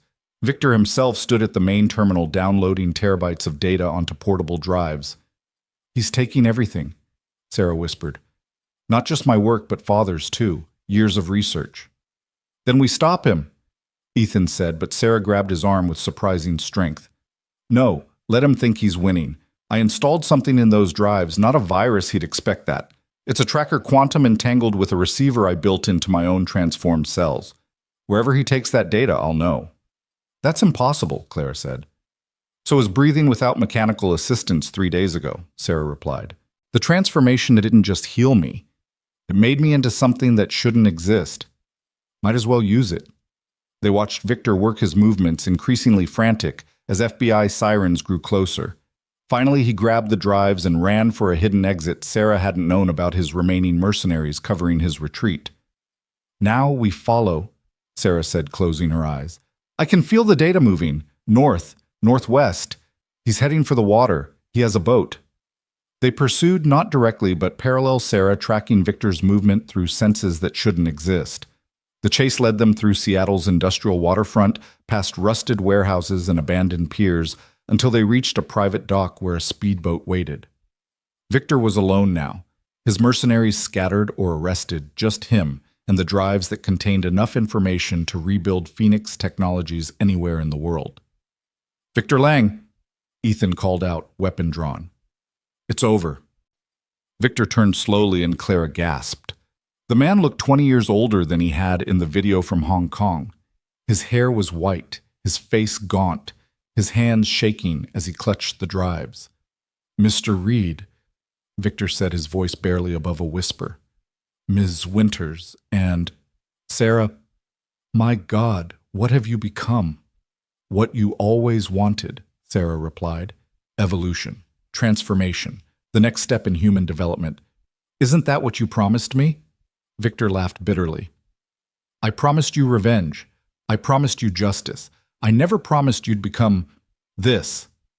This is better than what you promised. This is what Clara and my father were always working toward, even if they didn't know it. The ability to transcend human limitations. At what cost? Victor asked, and for the first time Clara heard genuine fear in his voice. Look at yourself, Sarah. You're not human anymore. Neither are you, Sarah observed. The treatments you've been taking to stay ahead of law enforcement, the experimental drugs to enhance your cognitive function, they're killing you. I can see it in your cellular structure. You have maybe a month left. Victor's composure finally shattered completely. Then at least let me die with a legacy. Let me take this knowledge somewhere it can do good away from corporate interests and government control. Like you did good by destroying my company, Clara asked, by manipulating a grieving father, by terrorizing a 7-year-old girl. I did what was necessary to break the monopoly on human enhancement. Phoenix Technologies would have controlled who lived and who died, who breathed freely and who suffered. I couldn't allow that. So instead you decided to control it yourself, Ethan said. How is that better? Victor had no answer. He stood at the edge of the pier, the drives in one hand, a gun in the other, not pointed at them, but at the drives themselves. Thermite charges built into the casing, he explained. One shot and everything burns. All of Sarah's work, all of Marcus's research, all of Clara's innovations. Gone. You're bluffing, Diana said, arriving with backup. You need that information as much as we do. I need to matter, Victor corrected. I need to leave a mark on this world before I'm gone. Either I leave with this information or no one gets it. Sarah stepped forward, and something in her movement made everyone tense. She moved differently now, too fluid, too precise, like a predator that had evolved beyond the need for threat displays. You're already dying, Victor. Your mark on this world is destruction and pain, but it doesn't have to end that way. Enlighten me, Victor said sarcastically. The Lazarus protocol that transformed me, it could save you. Not the same way it saved me, but enough to give you time. Time to make amends, to use your intellect for something besides revenge. You'd save me after everything. I'd give you the same choice Clara gave me. Die as you are, or risk becoming something else. Sarah held out her hand. But you have to give up the drives. You have to stop running. Victor looked at the drives, then at Sarah's outstretched hand, then at the water below. For a moment, Clara thought he might jump, choosing death over surrender. Then his shoulders sagged, and he set the drives down on the pier. I'm tired, he admitted. Tired of running, tired of fighting, tired of losing everything I try to control. Diana's team moved in, securing the drives and taking Victor into custody. But Clara noticed Sarah swaying her enhanced body, suddenly seeming fragile. Sarah. Marcus rushed forward, catching his daughter as she collapsed. The tracking, she gasped, maintaining quantum entanglement across that distance, it required more energy than I calculated. They rushed her back to Phoenix Technologies medical facility, where Dr. Hong ran immediate tests. The results were sobering. The transformation is destabilizing, Patricia explained. Her cells are burning through energy at an unsustainable rate. Without intervention, she'll burn out within days. Then we intervene, Clara said firmly. With what? We don't understand enough about what the Lazarus protocol did to her. Any treatment could make things worse. Or better, Sarah said weakly from the bed. I can feel what's happening. My body is trying to evolve further, but it lacks the necessary resources. I need a massive energy input, something to fuel the final transformation. That could kill you, Marcus protested. I'm dying anyway. At least this way we learn something. Clara looked at Ethan, seeing her own determination reflected in his eyes.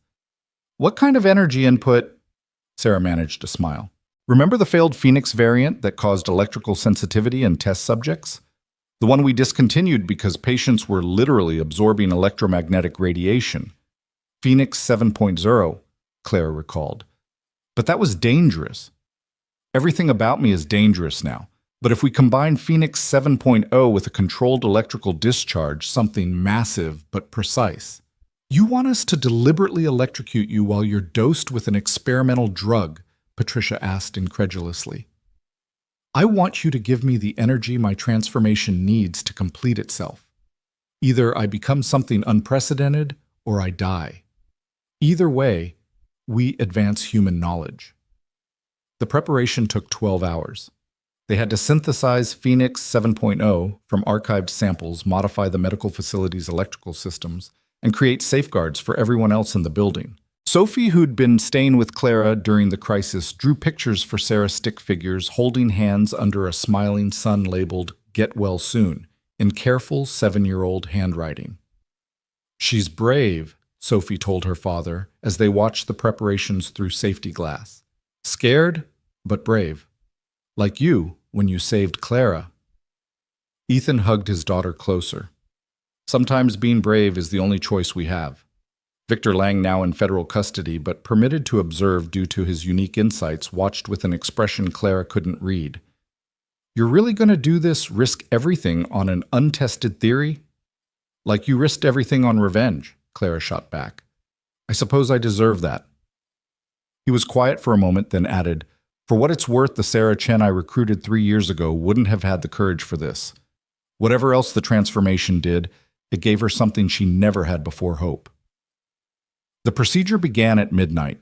Sarah lay in an isolation chamber, Phoenix 7.0 flowing through her veins while massive capacitors charged around her.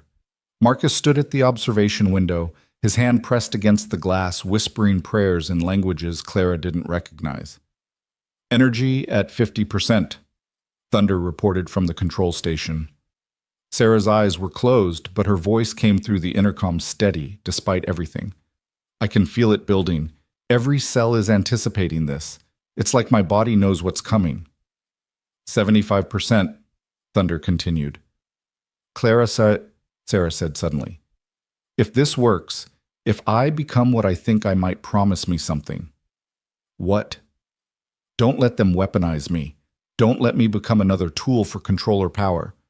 Let me be what Phoenix Technologies was supposed to be, hope for healing. I promise, Clara said. 100%, Thunder announced. Discharge on your command.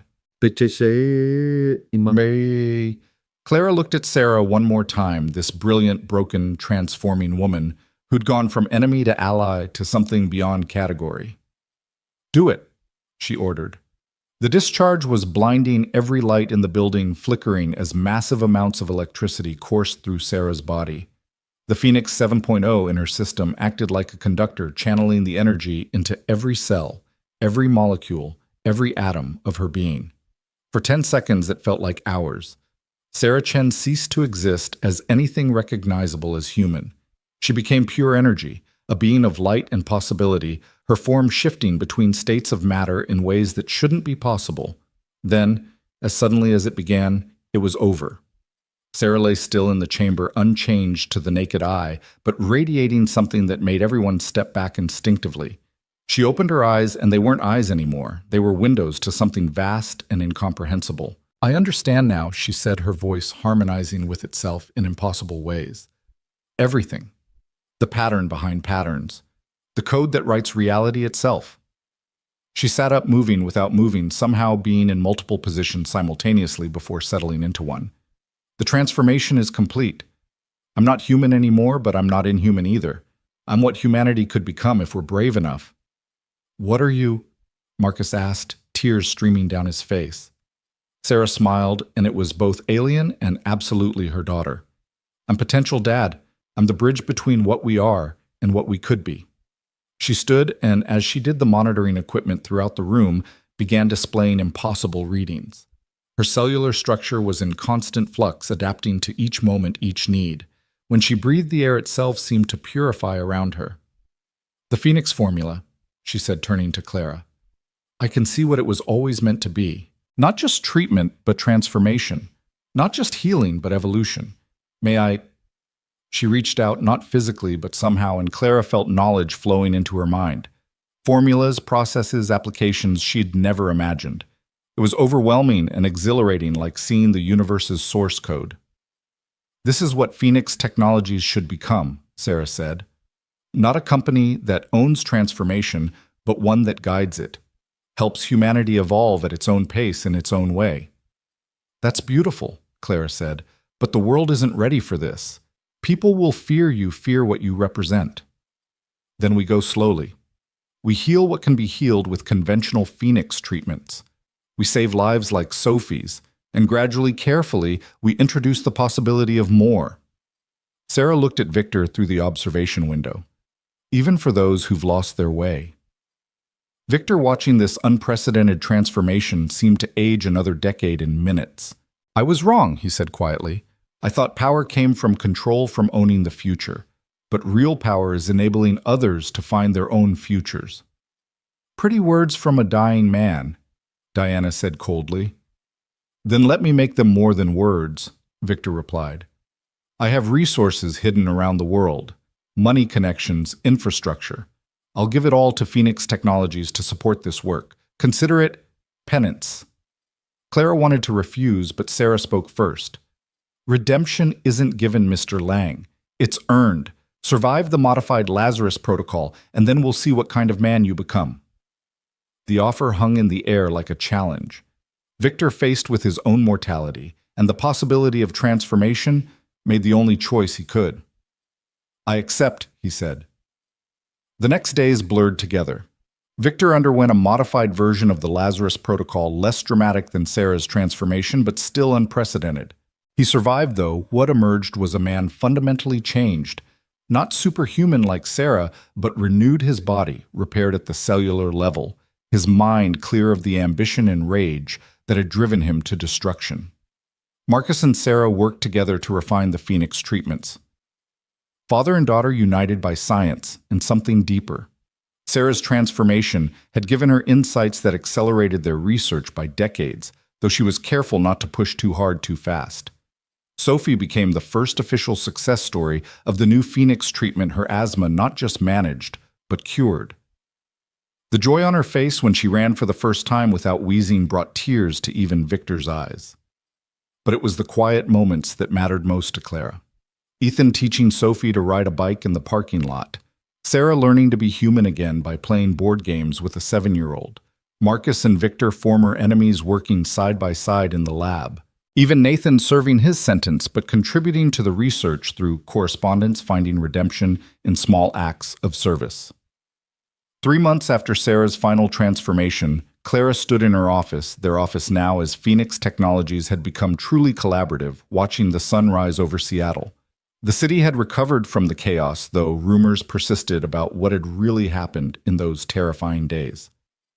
"You're up early," Ethan said, entering with 2 cups of coffee. "Couldn't sleep, too much to think about." "The FDA approval." Among other things, Clara turned to face him. "They're going to approve the basic Phoenix treatment for widespread use. Within a year, every hospital in the country will have access. No more children suffering from severe asthma. No more families choosing between breathing and bankruptcy." "That's amazing, Clara. It's everything you worked for."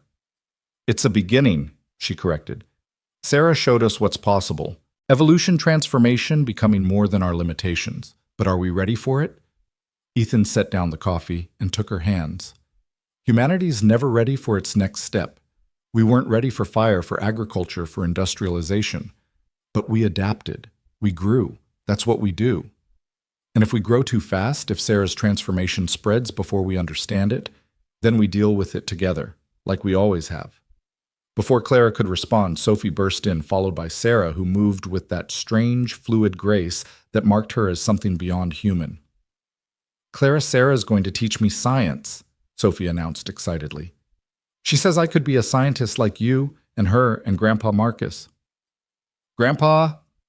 Clara looked at Ethan in surprise. He shrugged, smiling. "She started calling him that last week. Marcus nearly cried."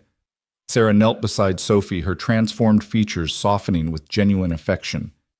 "Everyone can be a scientist, Sophie. It just means asking questions and not being afraid of the answers. Even if the answers are scary. Especially then, that's when we learn the most." Sophie considered this with 7-year-old seriousness, then asked, "Are you scared of what you became?" Sarah was quiet for a moment, her enhanced perception probably seeing layers of meaning in the child's simple question.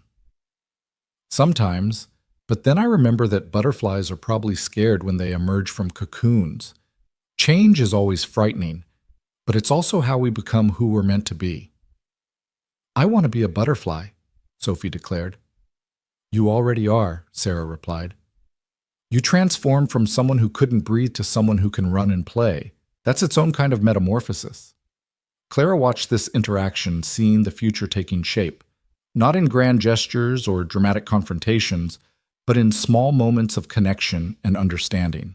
Phoenix Technologies had started as her dream of healing, become a battleground for control, and was now transforming into something neither she nor Victor nor anyone had envisioned a bridge to humanity's next chapter. "There's something else," Ethan said quietly, pulling Clara aside. "Diana called. They found more of Victor's hidden labs. Apparently he was funding dozens of research projects around the world, all focused on human enhancement. Is that a problem?" "Could be. Most of the researchers have agreed to work with Phoenix Technologies, but some have gone dark, taken their research and disappeared." Clara sighed. "So it's not over." "It's never over. There will always be someone who wants to use this technology for power instead of healing, but that's why we keep working, keep watching, keep protecting what we've built." Ethan pulled out a small velvet box, dropping to one knee right there in the office. "Clara Winters, you saved my daughter's life. You gave me purpose beyond survival. You showed me that building something is harder and more rewarding than destroying it." "Will you marry me?" Sophie squealed in delight. Sarah smiled with that otherworldly knowing. Even Marcus, who'd been quietly entering with morning reports, stopped in the doorway, his face bright with joy. "Yes," Clara said, not needing to think. "Yes, of course."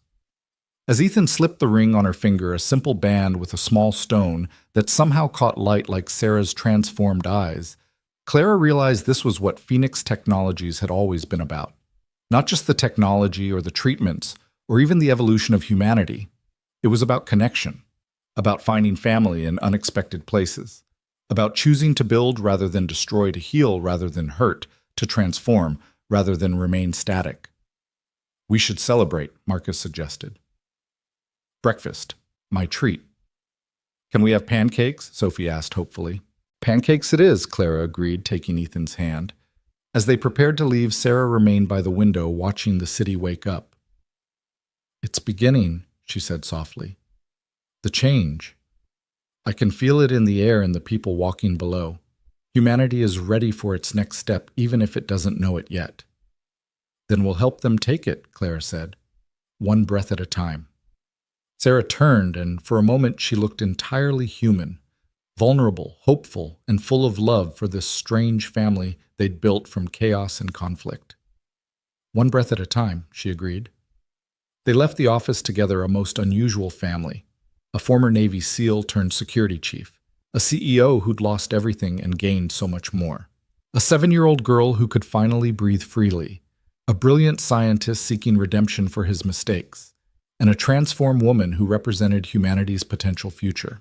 Behind them in federal custody, Victor Lang sat in his cell, his body renewed by the modified Lazarus protocol, his mind clear for the first time in decades. He was writing, documenting everything he knew about human enhancement research around the world, not for power or control, but as penance, as contribution, as hope that his legacy might be more than destruction. And in hidden laboratories across the globe, researchers who'd taken Victor's funding and vanished were making their own choices. Some would choose to help humanity evolve. Others would try to control that evolution. The struggle between healing and harming, between connection and isolation, between transformation and stagnation would continue. But for now, in a Seattle diner where a little girl was laughing at her father's joke while her soon-to-be stepmother helped her cut her pancakes, where a grandfather figure was teaching her to count in Mandarin, where a transformed woman was learning to be human by being part of a family. There was peace. There was hope. There was breath. The phoenix had risen from its ashes not as a bird of prey, but as a symbol of what humanity could become when it chose compassion over control, evolution over stagnation, and love over fear. The real transformation hadn't been Sarah's metamorphosis, or Victor's redemption, or even Sophie's healing. It had been the realization that they were stronger together than apart, that family wasn't just about blood but about choice, and that sometimes the greatest power came from giving power away. As Sophie blew bubbles in her chocolate milk, giggling when Sarah made them dance in the air with abilities that shouldn't exist, Clara squeezed Ethan's hand and knew that whatever came next, they would face it together. The future was uncertain, full of challenges and possibilities in equal measure, but for the first time in her life, Clara Winters wasn't afraid of uncertainty. She was excited by it, because uncertainty meant potential. And potential, as Sarah had shown them, was the most powerful force in the universe. The transformation was complete, but the evolution had just begun.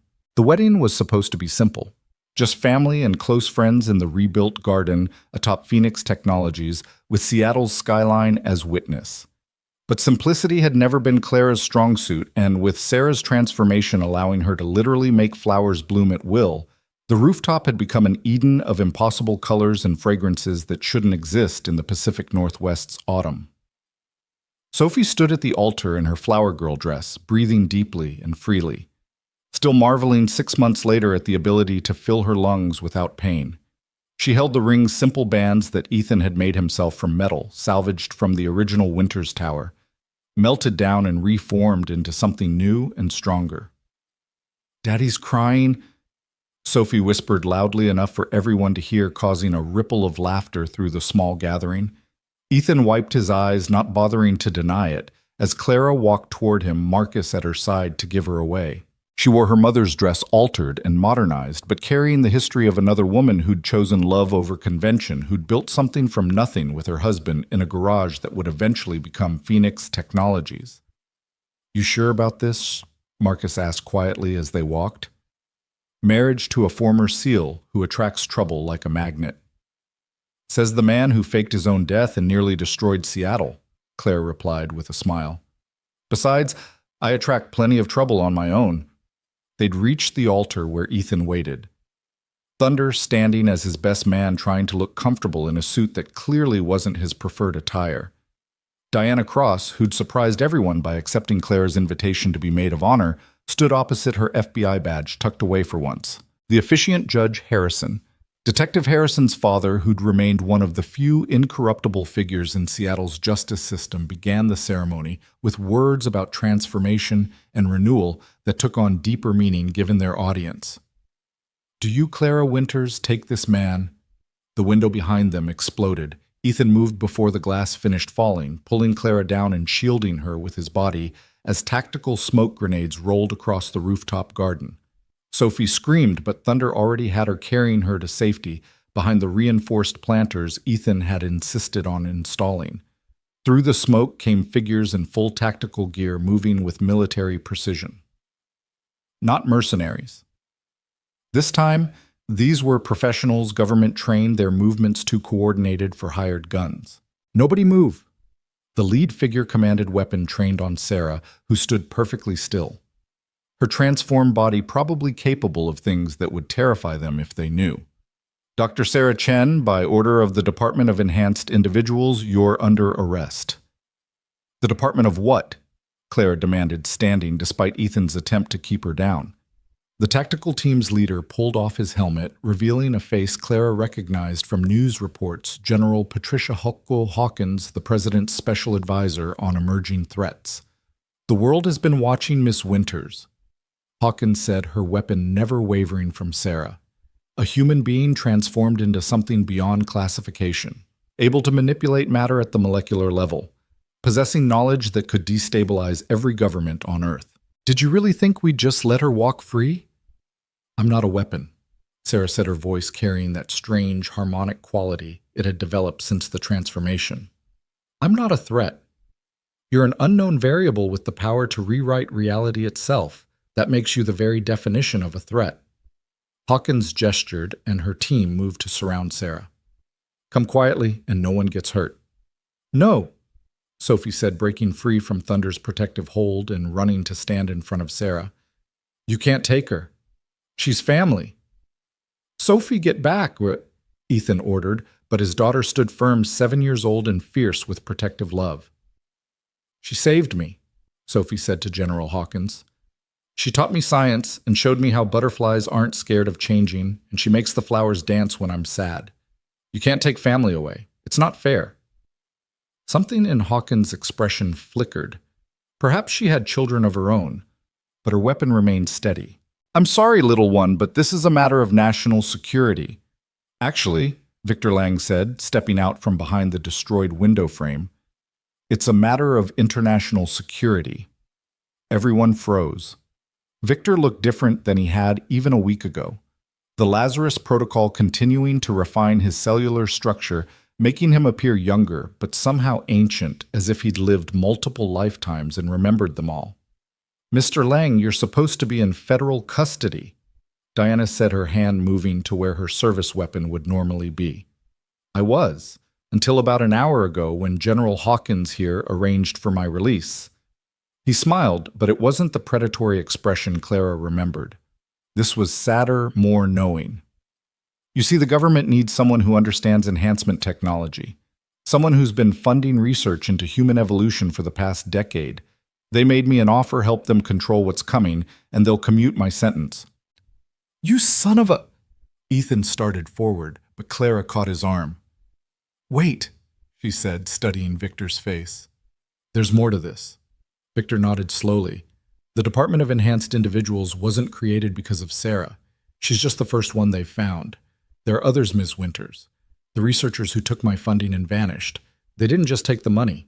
They used it. On themselves. on volunteers, on desperate people with nothing to lose. How many? Sarah asked her enhanced perception, probably already calculating the implications.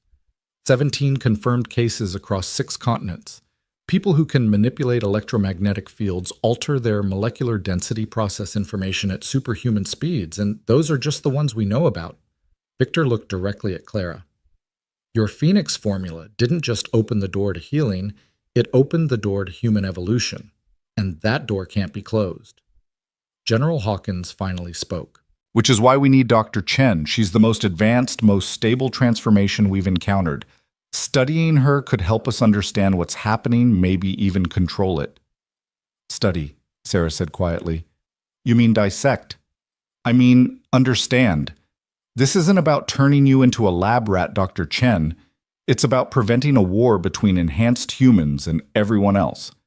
History shows us what happens when populations diverge. Fear, violence, genocide. We need to get ahead of this. By imprisoning anyone who's different, Marcus stepped forward, putting himself between the soldiers and his daughter. My daughter isn't a specimen or a weapon. She's a person who chose to risk everything to save lives. A person who can rewrite molecular structures with her thoughts, Hawkins countered.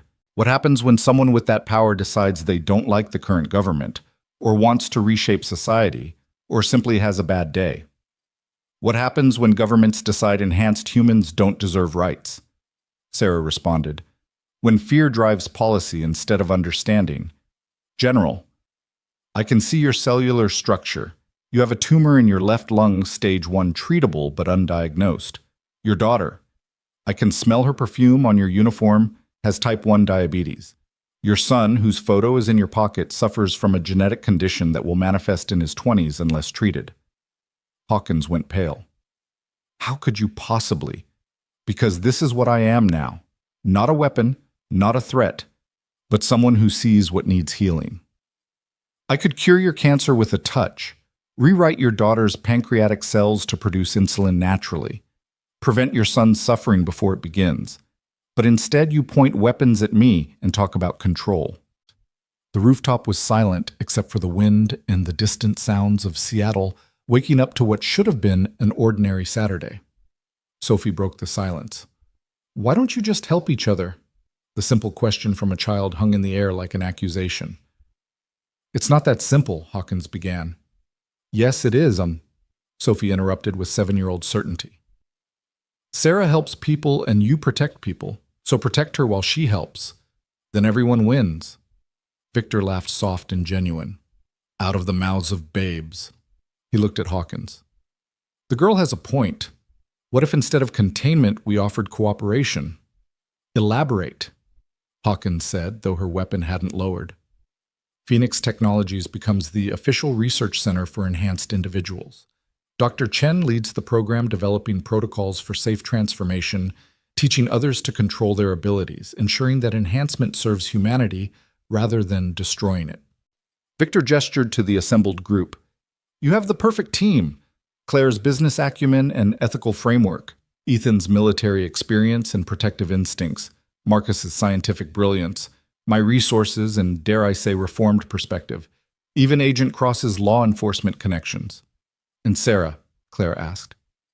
Sarah becomes what she was always meant to be, a bridge between what humanity was and what it's becoming.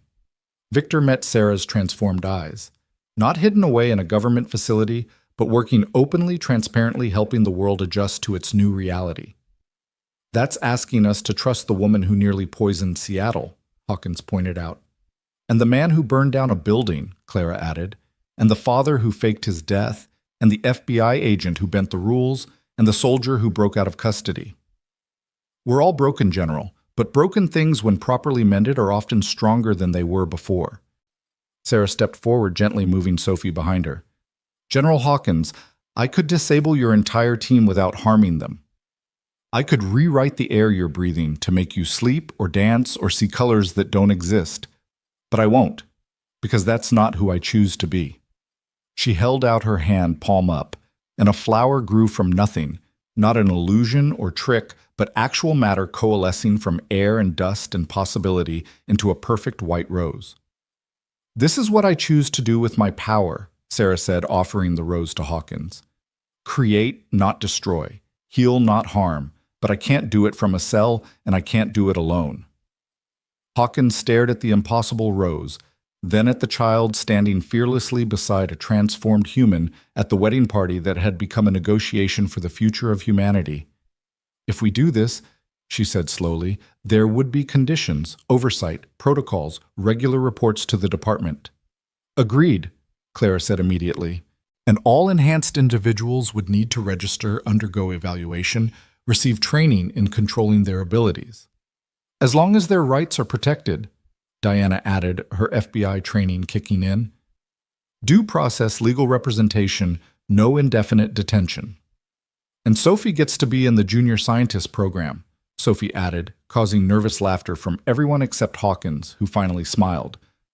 I think that can be arranged, the general said, finally lowering her weapon. Her team followed suit, the tension on the rooftop easing but not disappearing entirely. So, Judge Harrison said, clearing his throat, should I continue with the ceremony, or has the moment passed? Clara looked at her wedding dress torn from diving for cover, covered in dust and debris. Ethan's suit was similarly destroyed, and most of the guests looked like they'd been through a war zone, which technically they had. Perfect, she said, taking Ethan's hand. This is exactly the kind of wedding we deserve. Complicated, dangerous, and ultimately about choosing hope over fear. The ceremony resumed, though now, with General Hawkins and her tactical team as unexpected guests. Sophie insisted they stay for the reception, which had to be moved inside due to the destroyed windows, but which somehow became more meaningful for its imperfection. Sarah danced with Sophie, the little girl, standing on the transformed woman's feet, as they moved to music only they could hear. Marcus and Victor, former enemies, discussed the ethical implications of human enhancement over scotch that Victor had somehow procured despite being in federal custody hours earlier. Diana and General Hawkins compared notes on oversight protocols, finding common ground in their desire to protect both enhanced and unenhanced populations. And in the center of it all, Clara and Ethan slow danced to their first song as husband and wife, the Seattle skyline glittering behind them through the shattered windows. This isn't how I imagined our wedding, Ethan said quietly. Disappointed? Never. You don't marry Clara Winters expecting simple. He spun her gently, careful of her torn dress. Besides, we just negotiated the future of human evolution at our wedding. That's got to be some kind of record. The negotiation's just beginning, Clara reminded him. There are enhanced individuals out there who won't want to register, governments that won't want to cooperate, people who will see Sarah and others like her as either gods or demons. Then we'll deal with it, together, like we always do. Before Clara could respond, Phoenix, the seal, not the company, appeared at Ethan's shoulder. Sorry to interrupt, but we've got a situation. On his tablet, news footage showed a man in Tokyo literally walking through walls, stealing from banks, and disappearing before police could respond.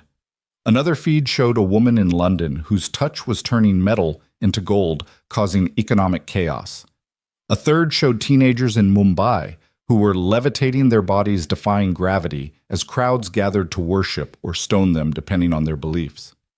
It's happening, Sarah said, appearing beside them, with that unnerving ability to move without seeming to cross the intervening space. The emergence. Enhanced humans revealing themselves either by choice or accident. How many? Clara asked. Dozens today. Hundreds by the end of the week. Thousands within a month. Sarah's transformed eyes saw patterns no one else could perceive. The Phoenix formula was the catalyst, but it was always going to happen. Evolution doesn't ask permission. General Hawkins was already on her phone mobilizing resources, calling in favors, trying to prevent panic from spreading faster than the enhanced individuals were appearing. We need a response, she said to Clara. Something to prevent this from becoming a war. Clara looked around the room at their strange coalition, former enemies, now allies, enhanced and unenhanced, working together. A 7-year-old girl teaching adults about acceptance simply by existing. We tell the truth, Clara said. We go public with everything. Phoenix Technologies, the transformation, the potential for humanity to evolve. We show them Sarah not as a threat, but as a teacher. We offer hope instead of fear. That's a huge risk, Diana pointed out. People don't handle change well. They handle lies worse, Victor said, surprising everyone by supporting Clara's plan. Trust me, I've built empires on deception. They always fall. But truth, however painful, provides a foundation for building something lasting. Then we do it tonight, Clara decided. While the world is watching, while we have the chance to frame the narrative. On your wedding night, Marcus asked. Clara looked at Ethan, who nodded without hesitation. What better way to start a marriage than by changing the world? The press conference was hastily arranged in Phoenix Technologies' main auditorium, the one that had been rebuilt with reinforced everything after the fire. Within 2 hours, every major news outlet had representatives present, drawn by the promise of an announcement that would fundamentally alter humanity's understanding of its future. Clara stood at the podium, still in her torn wedding dress, because someone, probably Sophie, had suggested it would show she had nothing to hide. Ethan stood beside her in his ruined suit, their wedding rings catching the light. Behind them, Sarah waited with Marcus and Victor, while Diana and General Hawkins flanked the stage with their respective teams. Good evening. Claire began, her voice steady despite the magnitude of what she was about to do. 6 months ago, Phoenix Technologies was attacked, burned, nearly destroyed by individuals who sought to control what we'd discovered. What they didn't understand was that our discovery couldn't be controlled, only guided. She gestured to Sarah, who stepped forward. The cameras immediately focused on her, on the way she moved, the way light seemed to bend around her slightly, the way her eyes held depths that shouldn't exist. This is Dr. Sarah Chen, Clara continued. She is the first stable, fully transformed, enhanced human. She is not a mutant, not an experiment gone wrong, not a threat to humanity. She is what we all have the potential to become: evolved, enhanced, extraordinary. The room erupted in questions, but Clara raised her hand for silence. The Phoenix formula, originally designed to treat respiratory conditions, has unlocked something in human DNA. The potential for transformation, for evolution, for becoming more than our biological limitations. This potential exists in everyone, though not everyone will choose to or be able to transform. Are you saying you can make anyone superhuman? A reporter shouted. I'm saying humanity is already becoming superhuman, Clara replied. Around the world, individuals are discovering abilities that science said were impossible. We can either fear this change or guide it. Phoenix Technologies, in cooperation with the Department of Enhanced Individuals and international partners, will provide support, training, and ethical frameworks for those undergoing transformation. What about those who don't want to transform? Another reporter asked. Sarah spoke for the first time, her harmonized voice causing several people to step back. Transformation isn't mandatory or even advisable for most. Evolution works through diversity, not uniformity. Enhanced and unenhanced humans will coexist, each contributing their unique strengths to our shared future. How can we trust you? Someone called out. You have godlike powers. Sophie, who'd been watching from the wings, suddenly walked onto the stage.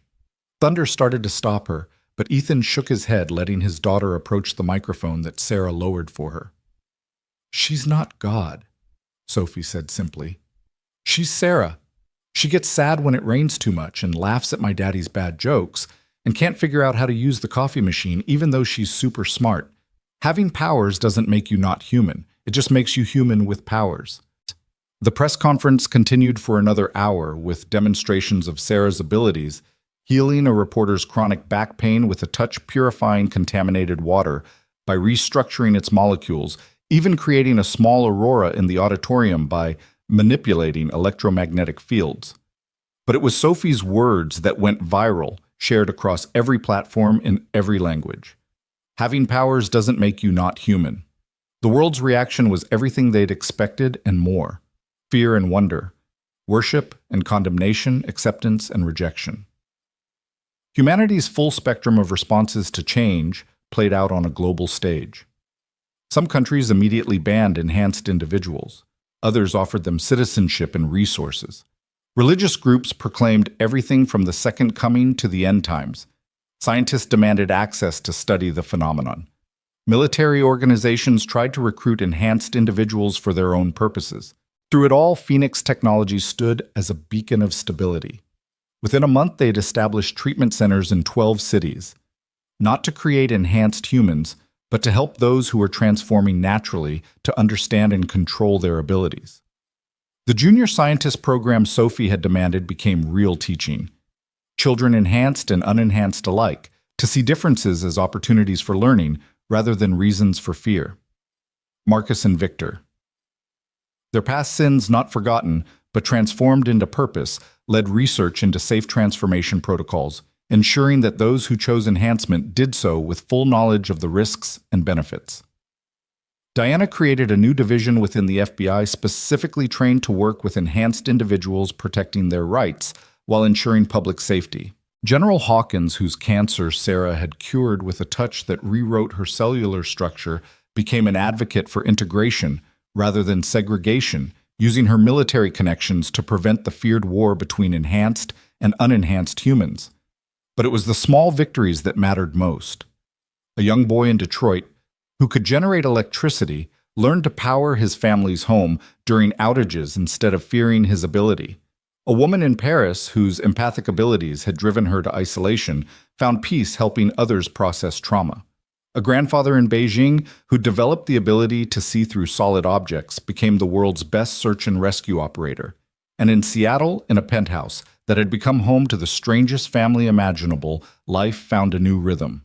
Ethan would wake early, checking security reports from around the world, coordinating with enhanced individuals who needed protection from those who would exploit them. Clara would join him for coffee that Sarah still couldn't figure out how to make properly, despite being able to manipulate matter at the quantum level. Sophie would bounce between her regular school and her advanced science lessons with Sarah and Marcus, her curiosity undimmed by the magnitude of what she was learning. She'd started a video blog, Sophie's Science, where she explained enhancement to other kids in terms they could understand, usually involving butterflies and metaphors about breathing. Sarah continued to evolve her transformation, not a destination, but a journey. Each day brought new abilities, new understanding, new ways to bridge the gap between what humanity was and what it was becoming.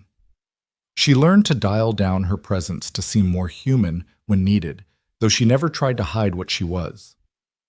Victor's sentence, commuted to community service that would last the rest of his extended life, worked tirelessly to undo the damage he'd caused. His resources, combined with Phoenix Technologies' innovation, funded enhancement centers worldwide. He and Nathan, who'd been released early for good behavior and his contributions to the research, formed an unlikely friendship based on shared redemption. Marcus found peace in seeing his daughter not just alive but thriving, using her abilities to help others. He published papers on enhancement ethics, becoming the moral compass for a scientific revolution that could easily have lost its way. 1 year after the wedding that had changed everything, they gathered again on the rebuilt rooftop garden. This time there were no interruptions, no tactical teams, no world-ending crises, just family and friends celebrating Sophie's 8th birthday. The guest list had grown. Enhanced individuals Sarah had helped through their transformations. Government officials who'd learned to see enhancement as an opportunity rather than a threat. Scientists from around the world working to understand humanity's new chapter. Even some former enemies who'd chosen reconciliation over continued conflict. Sophie blew out her candles, Sarah making them dance and swirl impossibly in the air before extinguishing, and made a wish she immediately announced to everyone. "I wish that everyone could breathe as easy as I can now." "That's not how wishes work," Marcus laughed. "You're supposed to keep them secret." "Why?" Sophie asked with genuine confusion. "If we all know what we're wishing for, we can all help make it come true." Clara and Ethan exchanged glances, marveling again at their daughters, and she was their daughter now, in every way that mattered, ability to distill complex truths into simple statements. "She's right," Sarah said, her voice carrying across the garden. "We've spent so much time keeping secrets, hiding our wishes and fears and dreams. Maybe it's time we shared them, work together to make them real." "What do you wish for?" Clara asked her. Sarah was quiet for a moment, her transformed eyes seeing possibilities that stretched beyond normal perception. "I wish to remain human enough to remember why this matters. Power without purpose is just destruction waiting to happen. But purpose without power is just dreams dying slowly." She looked at each of them in turn. "You all keep me grounded, remind me why I chose transformation, not for power, but for the ability to help others transform." "Pretty heavy for a birthday party," Ethan said, but his tone was gentle. Every day is heavy when you're reshaping humanity, Victor added, raising his glass of Sophie's favorite pink lemonade. But that doesn't mean we can't celebrate the small victories along the way. Like what? Sophie asked. Like a little girl who couldn't breathe now blowing out birthday candles. Like a building that burned down now standing taller than before. Like enemies becoming family. Like Daddy not crying this time, Sophie interrupted, pointing at Ethan, who was definitely not crying, just had something in his eye. The party continued into the evening, enhanced and unenhanced individuals mingling freely. Children playing games where floating was cheating, but only if you got caught, adults discussing the future with hope rather than fear. As the sun set over Seattle, painting the sky in impossible colors that Sarah might or might not have been enhancing, Clara stood with her strange, wonderful, transformed family. Was this what you imagined when you started Phoenix Technologies? Ethan asked, his arm around her waist. I imagined helping people breathe, Clara replied. I never imagined teaching humanity to fly. Flying is just breathing with style, Sophie announced, demonstrating by taking a running leap that Sarah caught with a gentle manipulation of air pressure, letting the girl float for a moment before setting her down. We should probably discuss the ethics of using enhancement for entertainment, Marcus said, but he was smiling. Tomorrow, Clara said firmly. Tonight, we're just a family celebrating. And they were. Not the family any of them had planned or expected, but the one they'd chosen and fought for and built from the ashes of their old lives. The Phoenix had risen not once, but again and again each time, becoming something new, something stronger, something more beautiful for having been broken. As Sophie ran through the garden, truly breathing free, chasing fireflies that Sarah made dance in impossible patterns, while Ethan and Clara watched with hearts full of love and hope, the future stretched before them, uncertain, challenging, but bright with the promise of transformation. Humanity was evolving not through force or fear, but through choice and compassion, guided by those who'd learned that the greatest power wasn't in controlling change, but in helping others through it. The war between enhanced and unenhanced that everyone had feared never came. Instead, there was integration, understanding, and growth. Not without problems, not without setbacks, but with the determination to keep moving forward, keep evolving, keep breathing. And in a small corner of Seattle, in a building that had risen from ashes, a family that shouldn't exist by any normal measure continued to prove that normal was just another word for not yet transformed. The story that had begun with fire and fear, with a maintenance man pulling a CEO from a burning building, had become something neither of them could have imagined. A love story, yes, but also a transformation story not just of individuals, but of humanity itself. Sophie had been right from the beginning. They all just needed different medicine, and they'd found it in each other.